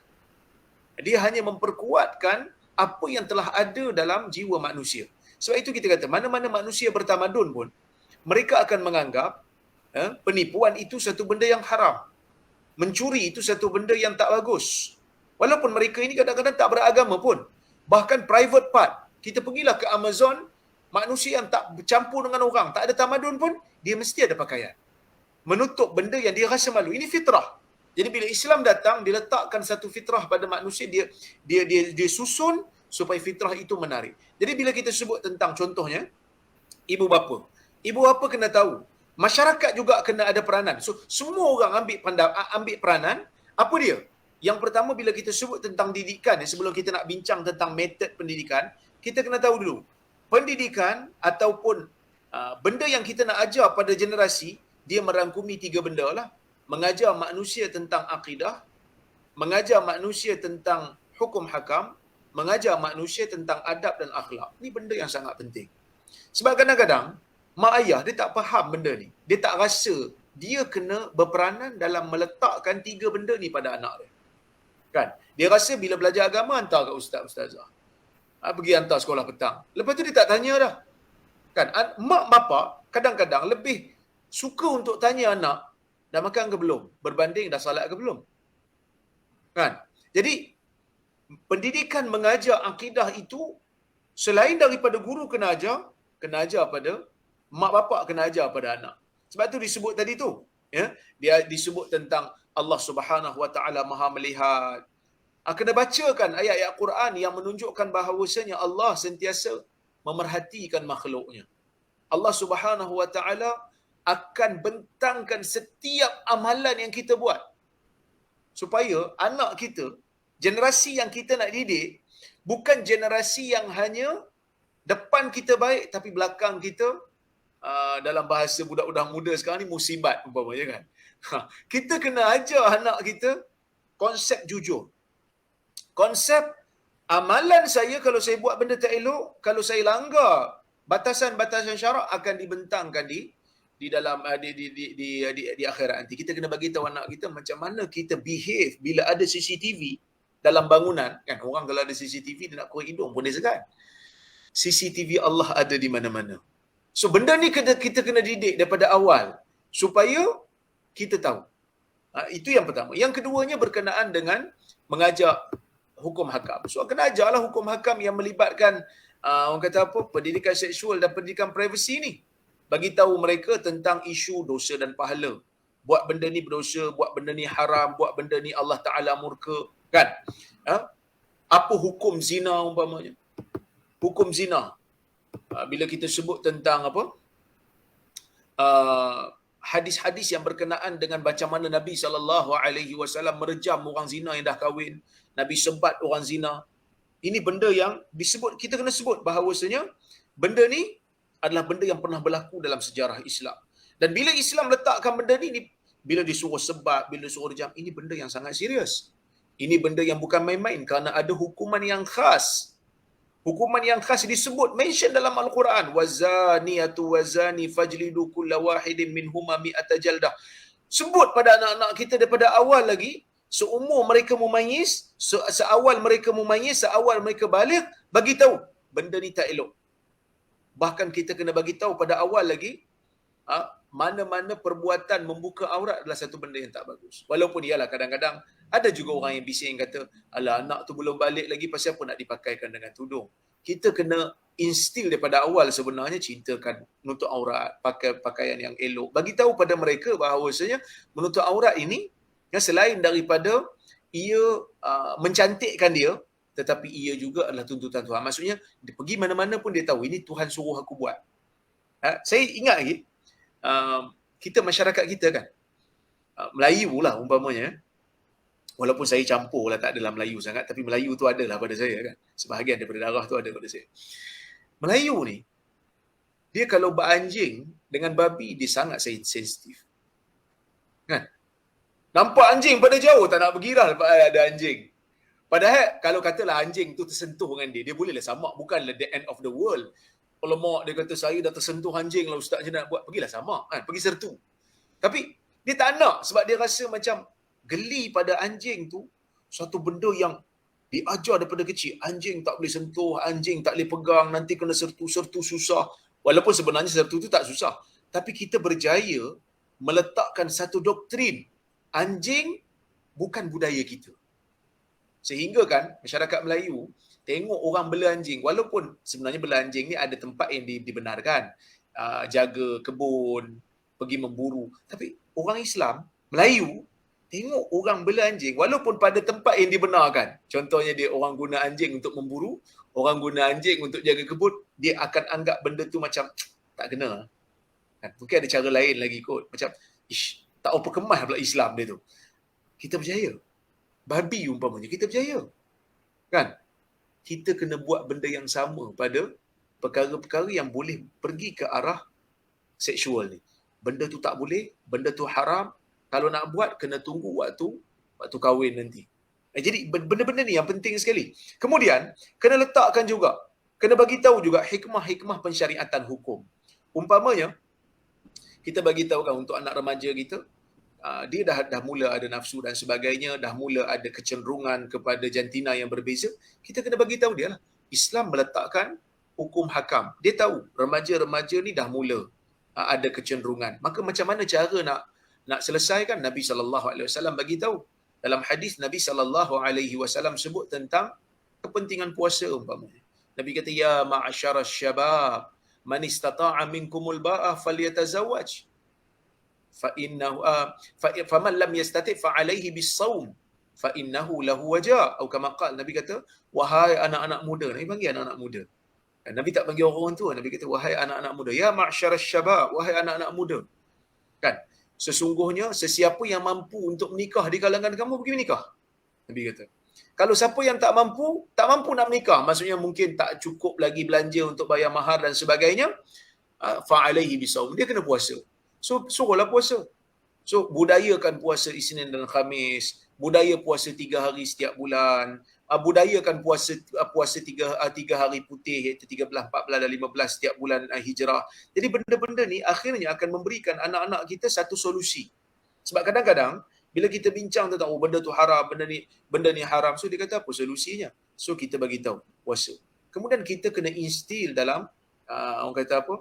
Dalam jiwa anak kita tentang ihsan. Kan? Ihsan. Maksudnya dalam salat tu sendiri, kita kena ajar anak kita tentang rahsia salat yang Allah Subhanahu Wa Taala menjawab setiap Fatihah kita. So dia akan rasa ibadat itu hidup. Dia akan rasa apa yang dia buat itu dia nakkan kepada keredaan Allah Subhanahu Wa Taala.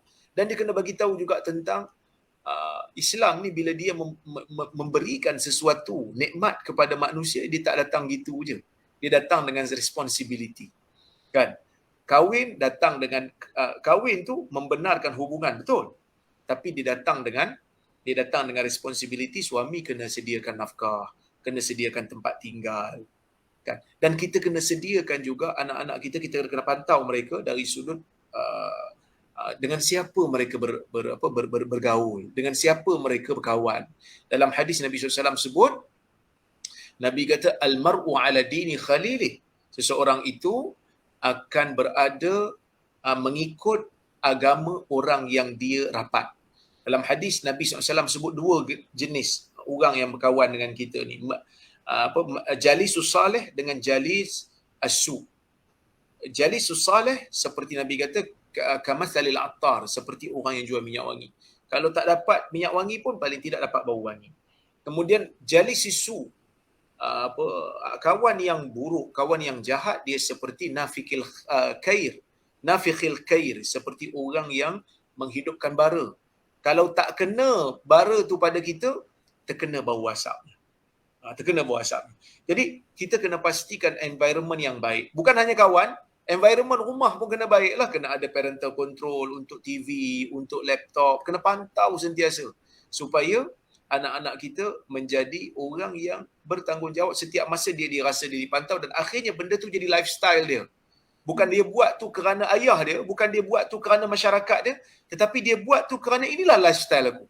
Sebagaimana kita didik anak kita tak makan babi, sebab dia kata ini bukan makanan saya. Tak bela anjing, tengok anjing pun takut, sebab dia kata ini bukan lifestyle saya. So kena jadikan generasi kita ke arah itu. Lifestyle, bukan dia buat tu kerana mak ayah dia suruh, bukan dia buat tu kerana masyarakat nampak, dia buat tu kerana saya Muslim, saya buat benda ni. Dan kena jelaskan kepada mereka tentang kesan-kesan buruk daripada zina. Kena mula create awareness tentang penyakit kelamin, penyakit AIDS, macam-macam lagi keburukan yang akan terhasil daripada benda-benda yang hubungan-hubungan yang tidak halal yang dilakukan oleh masyarakat barat, dan akhirnya mereka terpaksa cari solusi juga. Dan kita kena bacakan juga kepada mereka tentang hadis Nabi SAW mementingkan tentang isu menjaga environment yang baik dalam masyarakat Islam. Sebab Nabi sebutkan dalam hadis, Nabi kata kullu ummati mu'afa ilal mujahirin. Setiap daripada kalangan umat aku ini akan diampunkan, diberi kemaafan melainkan orang yang menzahirkan maksiat. So kena wujudkan dalam diri dia, bila nampak maksiat orang buat, bila nampak benda tak elok orang buat, bila nampak benda yang tak kena pada pandangan syarak, dia kena bagi tahu ini merosakkan environment. Sebab itu Islam dia jaga environment, sebab dia tak nak orang terikut dengan environment yang buruk. Bayangkan kalau kita lalu jalan-jalan tiba-tiba nampak orang buat benda tak elok, melakukan hubungan seksual tepi-tepi jalan umpamanya. Seperti mana yang berlaku kan di barat umpamanya, cium orang kata apa di tengah-tengah orang. Ini semua benda yang tidak sepatutnya berlaku dalam environment Islam, kerana dia boleh trigger. Dia trigger dia orang kata apa? Dia mencetuskan perasaan kepada anak-anak muda. Ini benda-benda yang kita kena masukkan, elemen-elemen ni kena masukkan dalam pendidikan seksual, terutamanya kepada generasi kita yang muda ni. Wallahu a'lam. Alhamdulillah, terima kasih Dr. Rozaimi. Saya rasa sangat jelas yang mana tadi kita bermula dengan Dr. Riza kata keluarga, masyarakat ataupun bi'ah solehah tu kan, betul adalah persekitaran yang baik itu. Dan of course daripada itu tanggungjawab ibu bapa jugalah memilih satu persekitaran yang baik, kawan-kawan yang baik, menasihati bagaimana kita nak memilih kawan, persekitaran yang baik dan sebagainya. Dan saya suka juga tadi Dr. Rozaimi sebut tentang keseimbangan. Kita selalu menceritakan tentang kesan dan akibat tu kena ceritakan kepada anak-anak, kerana dia tak tahu konsekuensi apa yang berlaku sekiranya dia buat benda ni. Okey, kalau bolehlah saya insyaAllah kita kan tamat pada pukul 12 dan soalan yang kita dapat daripada penonton memang banyak, jadi saya kena pilih-pilih dan ada dalam soalan ni dah terjawab. Maksudnya tadi dah ada penerangan daripada ahli panel kita. Dan satu soalan yang saya rasa mungkin kita belum bincangkan tadi adalah satu bagaimana soalan saya rasa saya setujukan kepada Dr. Riza. Dr. Riza, bagaimana caranya untuk menghilangkan, saya rasa ini memang satu cabaran lah ibu bapa untuk menghilangkan stigma rasa malu dari ibu bapa untuk menerangkan isu-isu seks ni kepada anak-anak. Tadi memang ada pernah kata kena terang, kena cerita dan sebagainya. Tetapi ibu bapa sendiri rasa malu. Dan bagaimana nak ceritakan tentang isu seks ni dan juga tentang isu pornografi lah. Maksudnya mereka tak tahu macam mana nak handle. Ibu bapa pun segan pula nak cakap dengan anak-anak. Jadi saya minta pandangan daripada Dr. Riza lah. Kita dah tahu dah tanggungjawab, kita dah tahu cara, kesan, akibat, tapi kita nak buat tu. Mana nak hilangkan ibu bapa ni ataupun guru sendiri nak menghilangkan rasa tanggungjawab tu. Rasa malu tu. Silakan Dr. Riza.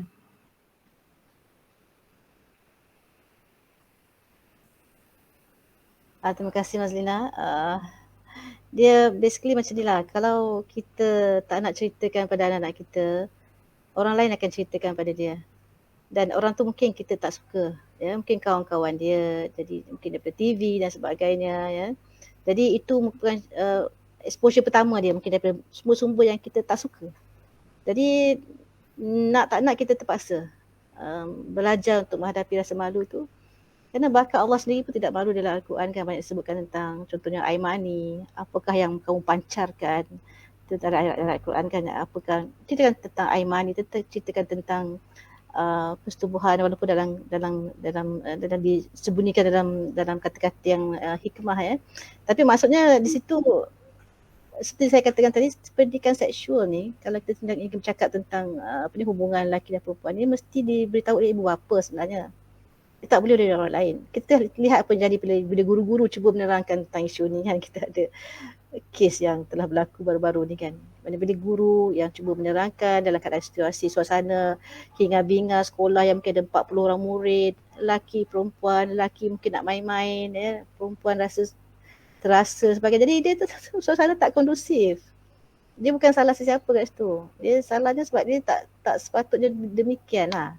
Ya, kalau kita perlu guru-guru juga diasingkan ya, lelaki dan perempuan. Guru-guru ada guru yang sebab kita kekurangan sumber juga. Kadang-kadang guru yang satu tu dah nak ajar semua benda kan, nak ajar sains pun dia, nak ajar physical education pun dia, dan diletakkan atas bahu dia, okey kamu kena buat pendidikan seksual. Jadi dia tak ditrain, dia tak diajar, dia mungkin dia pun tak ada anak, wallahualam. Jadi dan benda ni kalau ibu bapa rasa sukar, apa lagi pula guru-guru tentu rasa lebih sukar.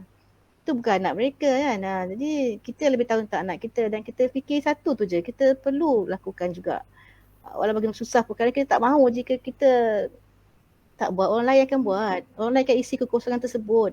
Terlalu banyak site-site porno kat luar sana ya, yang mencari-cari pelanggan-pelanggan baru setiap hari ya. Jadi kita tak mahulah ya, kalau kita tak mahu buat benda tu, tak mahu ambil tanggungjawab tersebut, kita serahkan pada orang lain, dia tak jadi ya, tak boleh. Saya still rasa ya, untuk pendidikan yang berbentuk seksual begini ya, itu harus diambil tanggungjawab oleh ibu bapa ya. Mungkin berbincang dengan pasangan bagaimana kita nak handle ni ya, bagaimana kita nak mulakan ya, kenalkan tubuh badan mereka dan apa yang boleh, apa yang tak boleh, kita mulakan daripada kecil ya. Tentang pornografi, tadi soalan yang kedua tersebut, pornografi memang satu benda yang sangat sangat, saya rasa walaupun kita kata contohnya kita boleh tahu dia akan dapat HIV, dapat AIDS semua kan, kita tak boleh tengok semua, tetapi sekarang ni benda ni semua dah masuk dalam rumah masing-masing ya. Walaupun kita adakan batasan-batasan, tapi pornografi masuk dalam rumah masing-masing, tak perlu lagi kita lihat orang berasmara di tepi jalan, kerana dia telah ada dalam rumah kita, dalam bilik anak kita, di tangan anak kita. Jadi bagaimana caranya kita supaya dapat menghalang perkara ni? Memang satu benda sangat sukar kan sebenarnya untuk kita bincangkan ya. Ada pornografi tu satu industri yang sangat mendatangkan keuntungan. Jadi mereka akan push ya. Jadi kalau kita nak lihat bagaimana nak mengatasi benda ni, tak boleh satu orang saja. Kita mungkin boleh dari segi kapasiti kita sebagai seorang ibu kita boleh buat setakat kemampuan kita saja. Tetapi kita tak boleh nak halang benda-benda datang. Dia perlu ada penguatkuasaan yang lebih. Mungkin kerajaan harus masuk campur tangan untuk membasmi ataupun memban site-site yang lucah ni. Contoh cadangan, ataupun tak payah jauh, kalau kita masuk Netflix pun, kita lihat rancangan-rancangan western ni ataupun Spain ke apa semua, dia sentiasa akan masuk ke elemen seksual ni. Jadi saya tengok anak-anak kita pun, saya kesian anak kita, sebabnya mereka ada stimulation itu. Dan mereka tak ada tempat untuk salurkan, sebab mereka belum lagi umur nak berkahwin, mereka tak boleh berkahwin lagi ya. Walaupun kita kata mereka nak berpuasa, mungkin mereka tak tahu berpuasa, tak boleh berpuasa dan sebagainya, tapi stimulation sentiasa datang. Tak payah pergi site porno dah sekarang, cukup kita buka Netflix pun cukup. Kita akan lihat banyak sangat ya, adegan-adegan yang seolah-olah Mak Saleh ni, itu ke kehidupan dia sehari-hari memang macam tu ke? Free and easy macam tu ya. Jadi pornografi ni dia satu benda kita harus minta doa pada Allah sebenarnya ya, minta doa, mohon doa pada Allah. Kita saya katakan tadi, kalau kita nak jaga anak kita perlu lihat sesuatu pada diri kita sendiri juga. Kita kena lebihkan lagi ibadah kita bangun malam minta pada Allah untuk jaga anak kita, sebab kita sendiri dalam keadaan tidak mampu untuk menghalang kita diserang dari berbagai-bagai sudut, dan kita ada kemampuan yang untuk prevent semua benda. Tak boleh, kita sendiri tak mampu. Kita perlu bertawakal pada Allah juga, mohon doa pada Allah di tengah-tengah malam. Kita mohon jagalah anak kita daripada ini perkara-perkara yang negatif yang sebeginilah ya. Jadi apa yang kita boleh buat dalam batasan kita, dalam kemampuan kita buat. Seperti kita menerangkan kepada anak kita terangkan halal dan haramnya, kesan dan akibatnya ya. Kita cuba kawal parental control, mana-mana yang boleh kita kawal ya. Kita berikan nasihat ya. Kita cuba pastikan kawan-kawan ni kawan-kawan yang baik-baik ya. Dan seterusnya kita berdoa lah, seperti mana Maryam pun berdoa, ibu Maryam juga berdoa, aku mohon doa supaya dia jauhkan daripada syaitan kan ya, bila dia mengandungkan Maryam tersebut ya. Jadi maksudnya pada akhirnya itulah saya fikir ya, dia yang saya katakan pada mula tadi, dia bukan satu orang punya perjuangan ya, dia bukan satu keluarga punya perjuangan, dia perlu ada adik-beradik masuk sama, campur, bantu ya, ada keluarga, ada kejiranan ya. Tadi saya cerita tentang study tu yang sangat menarik bagi saya, kerana salah satu faktor yang boleh memprotect seorang remaja daripada terjatuh pada gejala sosial adalah kejiranan. Jadi kejiranan yang baik, Dr. Zaini sebut tentang masyarakat sekeliling yang baik ya. Kalau kita sama-sama memperbaiki diri kita, dan juga of course kerajaan yang kena masuk campur tangan ya. Jadi setiap orang kena memulakan budaya akhlak yang baik. Akhlak yang baik ibu bapa, akhlak yang baik guru-guru, adik-beradik semua ya. Itulah ya, saya fikir dia bukan senang. satu solusi saja. Dia perlu pada konklusinya lah, ia satu perkara yang perlu ditagih oleh semua pihak. Di atas segala-galanya lah doa kita pada Allah. InsyaAllah. Mungkin Dr. Zaini boleh tambah sikit lagi.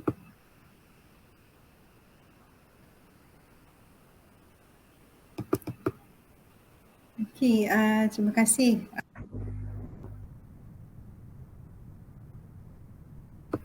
Terima kasih Dr. Hariza. Saya rasa memang sangat bermanfaatlah jawapan penerangan telah diberikan oleh doktor. Dan saya rasa memang bukannya mudah untuk ibu bapa sebab kita tak biasa, tetapi ibu bapa sendiri perlu ada persediaan lah. Persediaan dari segi ilmu, dari segi kaedah bagaimana nak menyampaikan pada anak. Kadang bila kita tidak ada satu hubungan yang baik, yang mesra dengan anak kita, nak cakap dengan anak hal-hal yang kita rasa agak sulit pun kita rasa macam agak segan ni, kita suruh orang lain. Tapi kita tak boleh nak kawal apa yang orang lain boleh ceritakan pada anak kita.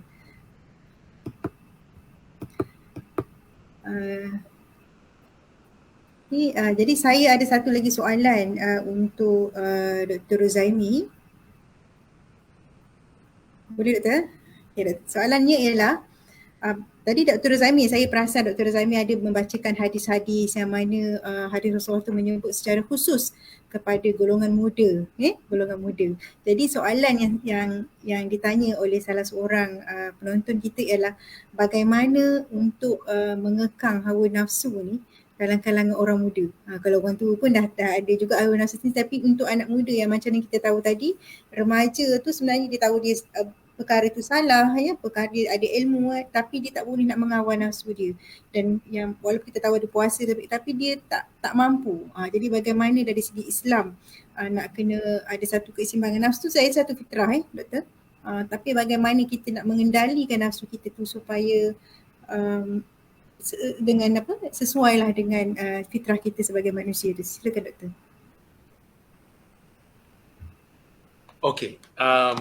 Berkenaan dengan isu ni, macam mana nak mengawal kan? Sebenarnya ialah saya dah sebut tadi beberapa perkara lah, iaitu Nabi SAW ajar yang pertama kawalan diri, yang kedua menjauhkan diri daripada perkara yang boleh membawa kepada benda tu.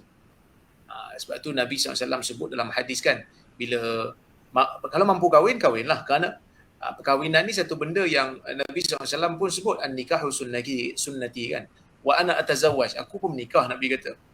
Tapi ada waktu-waktunya kadang-kadang mereka tak mampu untuk menikah kan. Bila tak mampu untuk menikah ni, maksudnya Nabi berikan jalan keluar, iaitu berpuasa.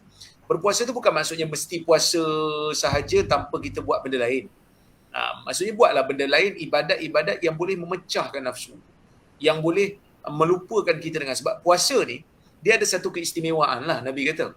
Dalam hadis yang lain Nabi kata, Nabi riwayat daripada Allah Subhanahu Wa Taala, hadis kursi Allah Taala sendiri sebut, Allah Taala fa innahu li wa ana ajzi bihi, puasa ni untuk aku dan aku yang akan berikan ganjaran. Kenapa orang yang puasa ni dia, orang kata apa, Nabi kata dia boleh menghilangkan nafsu dia? Kerana dia lapar. Dia lapar ni maksudnya bila dia lapar, dia kurang nak fikir benda-benda lain. Okey. Kita kena cari juga ibadat-ibadat lain yang boleh menjadikan kita tambah takut pada Allah. Contohnya macam kita banyakkan salat malam, kita banyak hadir kuliah-kuliah ilmu. Sebab saya boleh kata begini, manusia ni dia akan jadi jahat, dia akan jadi, orang kata apa, melakukan maksiat bila dia ada masa kosong. Bila dia ada masa kosong, bila dia tak ada nak buat apa, dia tak tahu nak buat apa, masa itulah dia banyak buat benda-benda yang tak elok. Saya ada seorang hamba Allah datang jumpa saya. Dia kata dia ada masalah dengan pasangan dia. Sebab apa? Sebab dia kata pasangan dia tahu yang dia ni suka bercakap dengan orang-orang perempuan yang tak elok, apa semua ni, cakap benda-benda yang tak elok. Jadi masalah hubungan family. Sedangkan dia tu dah ada anak, dah ramai anak dengan isteri dia. Dia sayang isteri dia, tapi dia kata saya tak tahu Ustaz nak buat apa. Saya memang, kalau dengan media sosial ni, saya akan sembang dengan mana-mana saya tengok. Kalau cantik apa, saya akan cuba approach. Lepas tu saya sembang-sembang. Lepas tu akhirnya pergi kepada benda-benda yang tak elok lah. Saya kata kat dia, beginilah saya kata. Mungkin ada banyak kot ruang masa tu yang tak terguna, saya kata. Saya cadang kat dia, saya kata, saya bagi link kat dia. Saya kata, macam ni tuan, tuan cuba ajak isteri tuan hadir kuliah saya. Kuliah saya pun banyak, saya kata dalam seminggu 5 hari saya berkuliah kan. Itu tak masuk kuliah-kuliah jemputan yang khas saya. Yang ni saya kata jemputan memang setiap minggu tak orang kata apa, tak berhenti 5 hari. Memang ada. Saya kata saya bagi 5 link. Tuan tengok dulu, saya kata. Ajak family tengok. Pancarkan kat TV pun tak apa. Lepas tu dia tanya, yuran berapa doktor? Saya kata tak ada yuran, ni tak payah yuran. Free of charge, datang je. So, dia orang kata apa? Lama-lama dia follow kan. Bila saya lambat sikit masuk kelas ke apa, dia akan tanya, doktor hari ni tak ada kelas ke? Bila saya orang kata apa? Ada masalah teknikal ke lambat sikit, dia kata tak ada kelas ke? So dia dah jadi pengikut kuliah. Jadi manusia ni dia kena dibiasakan dengan sesuatu. Kalau dia dibiasakan dengan dengar kuliah, so dia akan dengar kuliah tu dia akan rasa enjoy. Dia macam lagu lah. Lagu ni mula-mula kita dengar, kita rasa macam tak sedap. Tapi lama-lama dengar, sedap pula lagu ni, kan? Lama-lama tu hafal lirik. Ini benda yang disebutkan dalam Islam sebagai doktrinisasi, kan? Indoktrin. Maksudnya kita bukan doktrin ni, ada benda yang bagus, ada benda yang tak bagus. Doktrin yang bagus adalah ajar generasi kita takut kepada maksiat, menganggap maksiat tu satu benda yang buruk. Kan, menganggap maksiat ni benda yang buruk. Seperti mana kita orang kata apa, netizen Melayu kan. Orang maki hamun, orang mencarut, dia akan rasa benda tu tak elok. Sama jugalah kita kena munculkan dalam diri, benda tu tak bagus, saya buat, di mana pun saya buat benda tu tak bagus. Itu yang pertama. Yang keduanya, mungkin kita boleh ini sama juga saya nak linkkan juga dengan jawapan Dr. Arizal tadi. Sebab kadang-kadang betul lah kita orang kata apa, mak bapak ni nak sebut benda-benda yang berkaitan dengan hubungan seksual ni rasa macam ada kekangan sikit kan. Okey. Mungkin kita boleh juga memperkenalkan pada anak kita benda yang sebelum pergi stage kepada hubungan seksual. Maksudnya belum buat mukadimah tu lagi. Mereka nak pergi ke arah mukadimah tu pun tak boleh. Kita dah bagi tahu benda ni tak boleh. Contoh kita kenalkan aurat, kita kenalkan private part. Kita kata dekat anak kita, jangan sentuh orang perempuan. Daripada sekolah rendah lagi yang sebut. Bila mereka dah mula memayis, jangan sentuh anak perempuan orang lain, jangan sentuh kawan perempuan. Kerana mereka itu tak halal bagi kamu, mereka itu perlu dihormati. Laki tak apa. So, bayangkan kalau dia orang dah tahu benda tu, kita dah bagi tahu dah, jangan sentuh perempuan yang bukan mahram kita, yang boleh kakak, adik perempuan, ibu. Kita punya keturunan lah, opah apa semua ni. Dia akan faham, oh tak boleh. Lepas tu kita ajar dia, tak boleh sentuh, tak boleh tengok aurat orang perempuan. Kalau kawan buka tudung, jangan tengok. Kalau kawan buka lengan, jangan tengok. So dia akan faham lah. Daripada situ dia akan bina satu kesimpulan. Pornografi tak boleh tengok sebab mak saya kata, tengok tangan pun tak boleh. Tangan tengok benda lain boleh. Kemudian, dengan lelaki pula, jangan pegang apa-apa private part dia. Jangan pegang dia punya kemaluan. Tak boleh, walaupun dia lelaki. Gurau pun tak boleh. So, kita kena bagi tahu awal-awal supaya mereka faham. Oh, dengan lelaki ni, walaupun kita boleh sentuh dia, tapi private part dia tak boleh sentuh. Private part dia tak boleh tengok. Dan kena bagi tahulah daripada awal, daripada zaman kecil-kecil lagi. Kalau orang mandi ke apa ke dengan adik-beradik, jangan tunjuk. Bila mereka dah memayis, suruh mereka pakai pakaian yang elok bila mandi. Kerana benda ni adalah satu benda yang memalukan. So, akhirnya mereka akan terbina dengan satu persepsi. Tak payah sebut tentang hubungan seksual pun. Sentuh pun tak boleh. Tengok pun tak boleh. So, dia kata, oh, benda-benda ni semua tak boleh. Takkan benda tu boleh? Benda ni pun tak boleh. Kan? Sebab tu dalam hadis, walaupun hadis ni ada sebagian ulama' dhaif kan, tapi kita boleh gunalah juga sebagai satu sokongan. Walaupun ada macam Syekh Albani, dia menilai hadis ni sebagai sabit daripada Nabi, iaitu Nabi masuk jumpa Asma kan. Dia tengok Asma pakai baju yang tak berapa nak menutup aurat. Nabi kata, wahai Asma, perempuan bila sampai kepada umur balik, dia tak boleh dilihat melainkan ini dan ini. Nabi menunjukkan kepada mukanya dan juga kepada pergelangan tangan dia. So, hadis-hadis macam ni bagi tahu kepada orang perempuan, ini kita boleh tunjuk pada orang, ni tak boleh tunjuk. Ini benda yang mungkin juga kita boleh inisiatif kan. NCDRC orang-orang yang kaji benda ni mungkin boleh tengok juga dari sudut.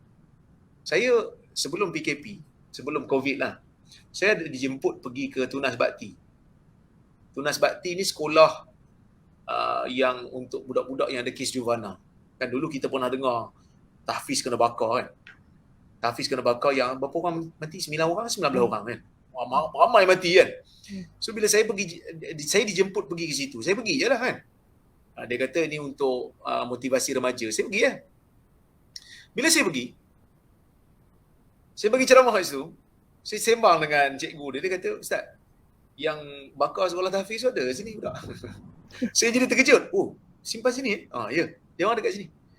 Ini semua kes-kes dadah, membunuh, berzina dan seumpamanya semua kita ada kat sini. Jadi, saya jumpa dengan budak-budak ni.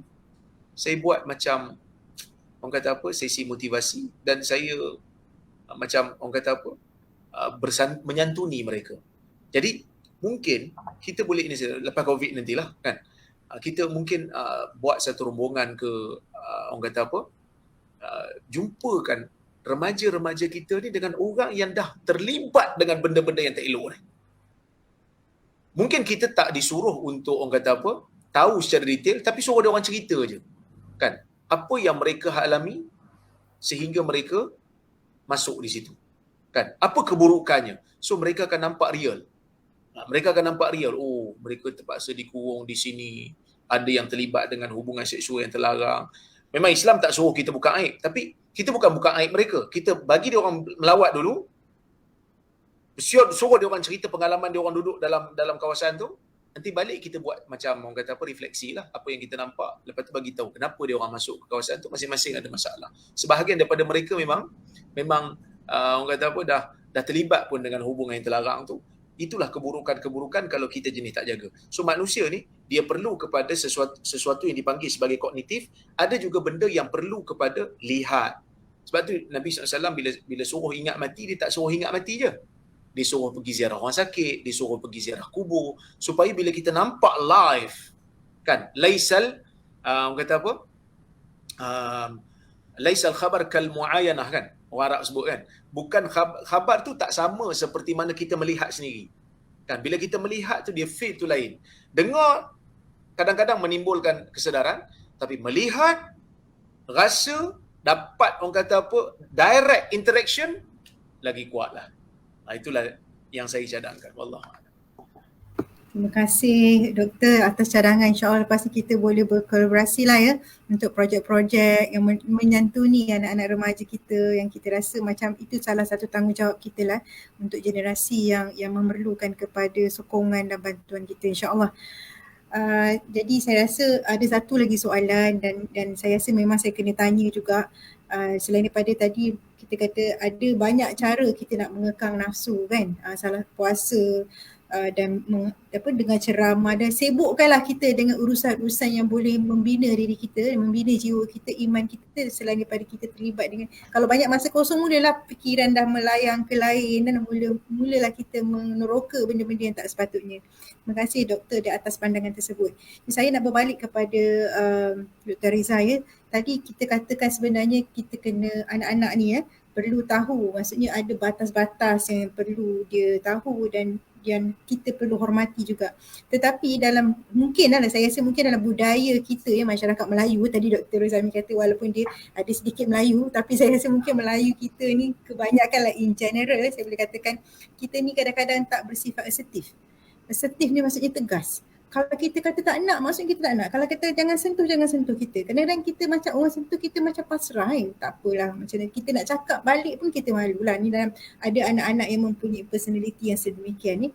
Jadi saya nak tanya pada Dr. Ariza, bagaimana bila kita tahu pendidikan privacy ni memerlukan kepada satu sifat ataupun sikap asertif. Maksudnya dia kena tegas. Jadi saya rasa bagaimana ia boleh membantu anak-anak kita supaya cedar dengan batas dan hak dia sebagai seorang manusia. Terima kasih Dr. Ariza, silakan. Terima kasih Mas Zina. Ya, memang kadang-kadang kita lihat ya, walaupun anak tu kita dah didik dari kecil untuk tahu batasan-batasan ya, seperti yang dia batasan tubuh dia yang tak boleh dilihat ya, dan sebagainya, tak boleh disentuh dia orang ya, dan kita dah beritahu dia ya, dan dia pun tahu hak dia untuk tidak disentuh dan untuk tidak diperlakukan sedemikian ya. Tapi kadang-kadang dia tidak ada kekuatan ya untuk mengatakan tidak tu ya, ataupun untuk menolaknya tu ya. Jadi ini yang salah satu perkara yang disentuh juga dalam pendidikan privacy, bagaimana untuk mendidik anak-anak supaya memiliki kematangan sosial ya. Jadi selain daripada kematangan sosial tu bermaksud dari segi personal space-nya, boundaries in the relationship, perbatasan dalam perhubungan. Tapi kita kena ajar anak-anak juga supaya bagaimana untuk bersifat asertif ya. Dalam buku yang saya baca tu, dalam buku tu disebutkan bagaimana salah satu cerita cerita hikayat dongeng orang-orang Turki lah, di mana diceritakan bagaimana seekor burung helang ya. Dia tiba-tiba masuk ke rumah sakit lah, dia masuk ke rumah, dia jatuh. Ada seorang nenek ni yang merawatnya lah ya. Dalam masa nenek tu merawat burung ni sehingga dia sembuh tu, nenek tu nampak kuku dia panjang, so dia potongkan kuku helang tu ya. Dia nampak paruh dia bengkok, dia luruskan paruh helang tu dan dia trim dia punya sayap ya. Jadi pada pandangan dia buat sesuatu yang baik lah. Tapi hasilnya burung tu dah tak dapat terbang dan tak dapat mencari makan kan, kerana dia telah ditumpulkan ya.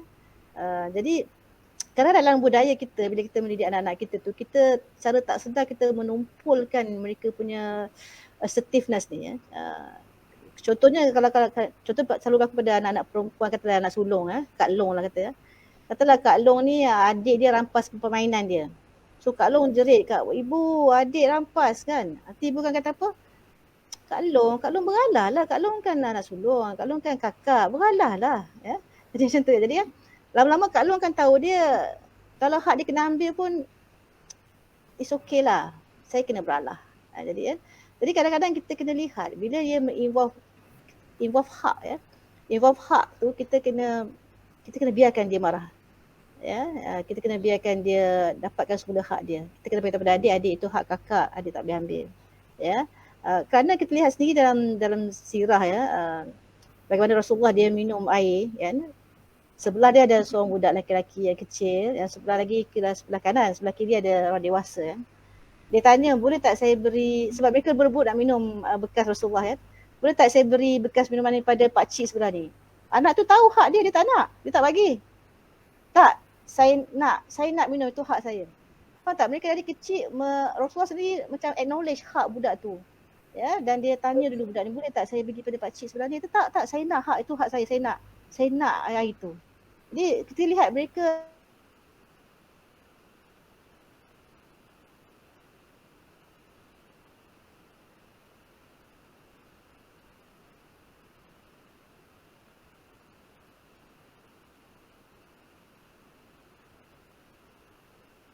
kematangan sosial kita harus juga didik pada anak-anak kita, dan kita tak harus dalam keadaan kita nak wujudkan anak yang solehah tu, kita jadikan dia subdue dia punya rasa, jadikan dia kemarahan. Ada sebab kenapa Allah letakkan kemarahan dalam diri seseorang untuk digunakan pada tempat yang benar kan ya. Jadi bila kita selalu downkan dia, subdue dia akan jadi pasif. Dan kadang-kadang bila orang ceroboh, dia tak dah diberi pengajaran, pendidikan tentang ini, orang sedang menceroboh hak dia, orang sedang masuk dalam privacy area dia, tapi dia tak boleh nak fight back. Dia tak boleh nak kata tak. Banyak kali bila saya melakukan training di sekolah-sekolah untuk anak-anak yang kita ajar mereka tentang sentuhan selamat, sentuhan tak selamat, mereka kena kata tidak, lari dan beritahu. Ya, bila kita suruh anak ke depan, cuba cakap jangan. Mereka tak boleh kata jangan. Tidak. Jadi benda tu dia tak boleh kan. Jadi kita kena ajar dia jangan. Macam tu contohnya assertif, supaya dia jadi assertif lah, dia tahu hak dia dan dia boleh lawan balik ya. Saya suka dengan cerita salah tu seorang pembantu klinik saya, dia cerita bagaimana dalam bas dia diganggu lah, dia raba, dia ambil beg dia hempuk orang tu. Jadi bagi saya ini bagus.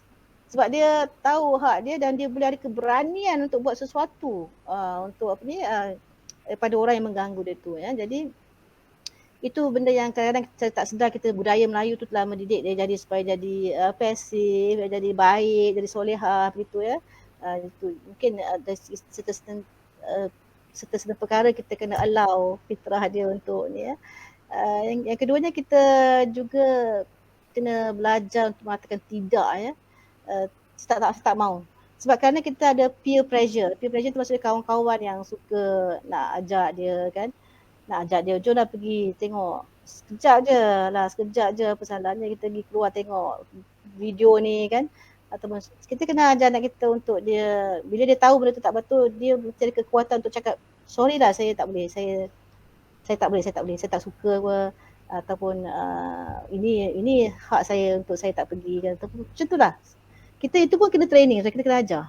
Kita kena ajar. Kalau boleh kita adalah nanti betul-betul training, pelatihan-pelatihan supaya anak kita ni boleh mengatakan tidak bila mereka maksudkan tidak lah ya. Kita orang Melayu suka berlapik-lapik kan. Jadi kita kadang tak sampai maksud yang kita nak sampaikan tu. Jadi itulah banyak perkara lagi yang perlu kita latih, yang perlu kita seperti katakan dia memang satu benda pendidikan sangat luas yang kita masih perlu belajar dan kita mesti lakukan pelatihan-pelatihan untuk anak-anak kita. Terima kasih. Alhamdulillah Dr. Riza, memang satu jawapan yang saya rasa sangat komprehensif walaupun diberikan masa yang singkat. Tapi maksudnya kita kena latih anak kita bercakap tidak. No means no lah. Bukan no means maybe ke okay ke next time ke, tak ada. Maksudnya no means no, memang kena ajar anak kita lah supaya kita membesar dalam keadaan ada maruah kita yang kita pertahankan pada masa-masa yang kita perlu pertahankan ni. Betul?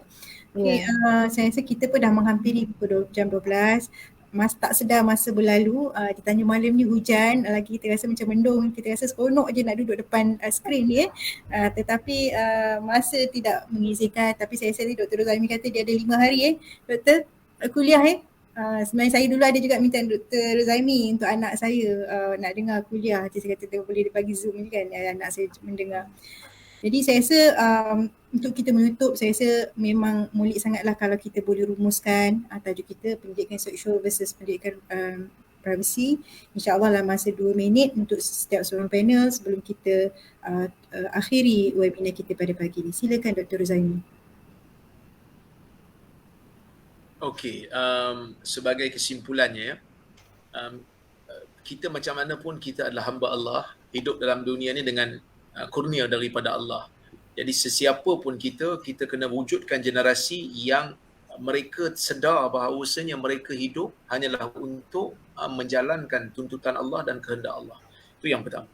Yang keduanya, bila kita bincang tentang pendidikan privasi, pendidikan seksual, kita kena fahami dulu istilah sebelum kita nak bantai lah. Saya antara mangsa-mangsa yang selalu kena lah. Bila orang tanya saya pasal hadis, kan saya sebut hadis tu mungkar. Kadang-kadang hadis tu dia punya kandungan dia macam doa. Lepas tu saya kata hadis tu mungkar. Lepas tu orang kata baca doa pun mungkar doktor, dia teruk. So saya kena kecam lah, padahal istilah mungkar dalam ilmu hadis bukan mungkar maksiat dalam yang kita faham tu. Jadi kita kena faham istilah pendidikan seks, pendidikan privasi. Ini sebenarnya bukan nak menggalakkan orang untuk buat hubungan seks yang haram. Tetapi kita ambil idea daripada barat yang mereka telah laksanakan, tapi kita acukan dengan acuan kita supaya masyarakat kita sedar tentang keburukan hubungan seksual yang haram di dalam agama, hubungan seksual yang orang kata yang tidak dibenarkan dalam agama. Itu bukan hanya merosakkan dunia kita, tetapi juga merosakkan akhirat kita. Fahami istilah sebelum kita nak hentam lah. Sebab saya faham lah kan. Saya faham juga NCDRC kadang-kadang bila nak kenalkan istilah-istilah ni, perkataan seks tu pun kadang-kadang bukan kata perkataan seks yang bermaksud hubungan seksual, tapi kadang-kadang perkataan seks yang bermaksud jantina tu pun dia segar nak jawab. Bila isi borang kan dalam bahasa Inggeris, seks apa, dia kata takkan saya nak jawab berkali ni umpamanya kan. So ini benda-benda yang kadang-kadang jadi orang kata apa, jadi kekangan, jadi cabaran. Tapi ini satu usaha yang baik forum ini supaya memperkenalkan. Kita bukan nak galakkan orang berzina, hasyalillah, itu bukan orang kata itu bukan tujuan kita, tetapi kita nak kesedaran, menghormati wanita, menghormati kawan-kawan supaya hubungan kita selari dengan kehendak Allah dan Rasul. Itu yang kedua. Yang ketiganya adalah kita kena wujudkan kesedaran kepada masyarakat. Zina selain daripada ia diharamkan oleh Allah, hubungan seksual yang tidak mengikut disiplin seperti mana digariskan oleh agama bukan hanya membawa dosa, tetapi juga kita kena rasa tanggungjawab. Kita tak boleh buat macam tu kerana kita dah perlakukan kepada anak orang, kita dah melakukan kepada mak orang, kita dah melakukan kepada makcik orang benda yang tak elok. Sebab tu ada satu hadis Imam Baihaqi meriwayatkan dalam Syu'abul Iman. Seorang pemuda datang jumpa Nabi, dia kata, "Ya Rasulullah, idzan li fi zina." Idzan li bizina. Dia kata, "Ya Rasulullah, tolong izinkan saya untuk berzina." Sahabat semua duk hentam dia. "Teruk kau ni, apa cakap dengan Nabi macam tu?" Nabi kata, "Udnu. Dekatkan dia dengan saya." Nabi kata. Nabi SAW tak marah dia. Nabi kata, "Atuhibbuhu li ummik?" Adakah kau suka perbuatan zina tu kalau orang buat pada mak kamu? Dia kata, tak ya Rasulullah. Ja'alani Allahu fida'ak. Moga Allah Ta'ala jadi aku ini sebagai tebusan kamu. Maka Nabi kata, manusia pun tak suka perbuatan zina tu berlaku pada ibu mereka. Kau suka tak perbuatan zina tu kalau kena pada anak kau? Dia kata tak. Begitu juga orang lain pun tak suka. Kau suka tak kalau jadi pada saudara mara kau yang perempuan? Adik-beradik kau yang perempuan? Dia kata tak suka. Begitu jugalah orang lain pun tak suka. Kau suka tak berlaku pada makcik kau? Dia kata dia tak suka. Begitu orang lain pun tak suka pada makcik kau. Maka Nabi SAW letakkan tangan pada dia. Nabi kata, Nabi doa, Allahumma tahhir qalbahu wa hassin farjahu waghfir zambahu. Ya Allah, bersihkan jiwanya daripada perbuatan kotor, daripada benda-benda yang kotor, jaga kemaluan dia daripada benda yang tak elok, dan ampunkanlah dosa dia. Ini yang ketiga, iaitu rasa tanggungjawab. Dan yang keempat pada hadis ni ialah bila kita nak nasihat anak-anak kita, bila kita nak beri panduan pada anak kita, gunakan teknik Nabi. Apa dia? Kita mulakan dengan sebut kita sayang pada mereka. Seperti mana Nabi sebut kepada Muaz, Muaz, aku sayang pada kamu. So anak kita akan tahu, akan sedar, akan rasa nasihat yang kita bagi disebabkan kita sayang. Mereka akan pegang, mereka akan ingat, kerana nasihat ini bukan berdasarkan kepada kebencian. Itu yang keempat. Yang kelimanya, sentuhan. Kita sentuh anak kita, kita bagi tahu benda yang penting sambil kita sentuh dia, kita pegang kepala dia, kita pegang bahu dia, seperti mana yang Nabi SAW buat pada pemuda ni dan Nabi buat kepada Ibnu Umar. InsyaAllah mudah-mudahan generasi yang lahir, generasi yang menghormati orang lain, generasi yang berdisiplin, generasi yang tidak melakukan sexual harassment pada tindakan dan juga pada perkataan. Wallahu a'lam. Terima kasih banyak Dr. Rozami atas kesimpulan yang saya rasa telah disampaikan dengan begitu padat, dan insya-Allah kita boleh take home message kita ni, kita boleh lakukan secara praktikal bagaimana yang telah disarankan oleh Dr. Rozami. Saya seterusnya kepada Dr. Riza lah untuk disimpulkan webinar kita. Silakan Doktor. Terima kasih ya. Alhamdulillah Dr. Rozami telah menyimpulkan dengan begitu baik sekali ya. Jadi bagi saya ingin mengajak ibu bapa untuk kita mempunyai rasa yang positif, harapan yang tinggi ya. Dan kita memohon doa pada Allah ya. Allah tidak akan meninggalkan kita tanpa sebarang panduan ya dalam menghadapi permasalahan yang kita hadapi sekarang ini. Kita kembali kepada pendidikan dalam Al-Quran, di dalam hadis-hadis Nabi ya. Dan kita belajar apa yang kita perlu belajar, kita belajar, cuba cari pengetahuan bagaimana kita nak menyampaikan kepada anak kita dengan cara yang terbaik, dan kita juga memperbaiki diri kita dari segi ilmu kita, dari segi hubungan kita dengan Allah. Dan pada akhirnya kita ingin kembali pada memohon atas semua permasalahan, kita masih mempunyai talian hayat yang sangat besar itu pada Allah Subhanahu Wa Taala ya, untuk kita mohon keampunan dan mohonkan petunjuk dalam mendidik anak-anak kita. Dan kita ada doa yang kita mohon pada Allah supaya Allah menjaga zuriat kita ya. Jadi kita tidak ditinggalkan tanpa sebarang bantuan atau ditinggalkan tergantung-gantung gitu saja, tapi kita punya banyak lagi sumber-sumber ataupun talian-talian hayat kita boleh menyeru pada Yang Maha Kuasa lah untuk menjaga generasi kita ni. Jadi saya ingat itu saja daripada saya.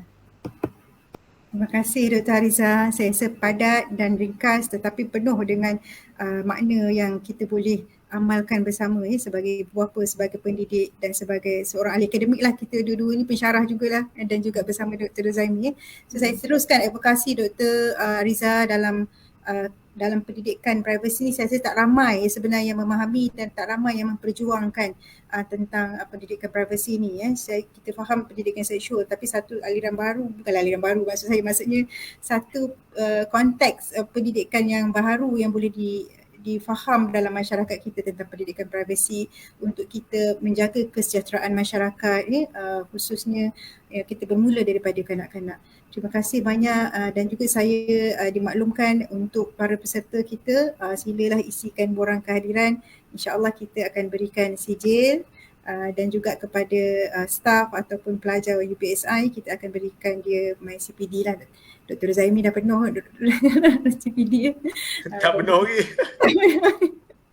Ya, kita pun kena jugalah penuhkan dia dah hujung-hujung tahun Doktor. Dan terima kasih Dr. Hariza, sebenarnya istimewa penampilan Dr. Hariza ni sebenarnya adalah gaini saya, doktor perubatan yang telah membantu melahirkan anak saya 23 tahun yang lalu anak sulung, anak pertama dan kedua saya. Akhirnya berjumpa juga kita, Allah eratkan silaturahim kita semula dalam talian ini insya-Allah. Mudah-mudahan kita pertemukan lagi dalam ruang-ruang ilmiah yang kita boleh kongsikan dan kita boleh manfaatkan bersama. So insya-Allah saya sudahi dengan tasbih kafarah dan surah Al-As.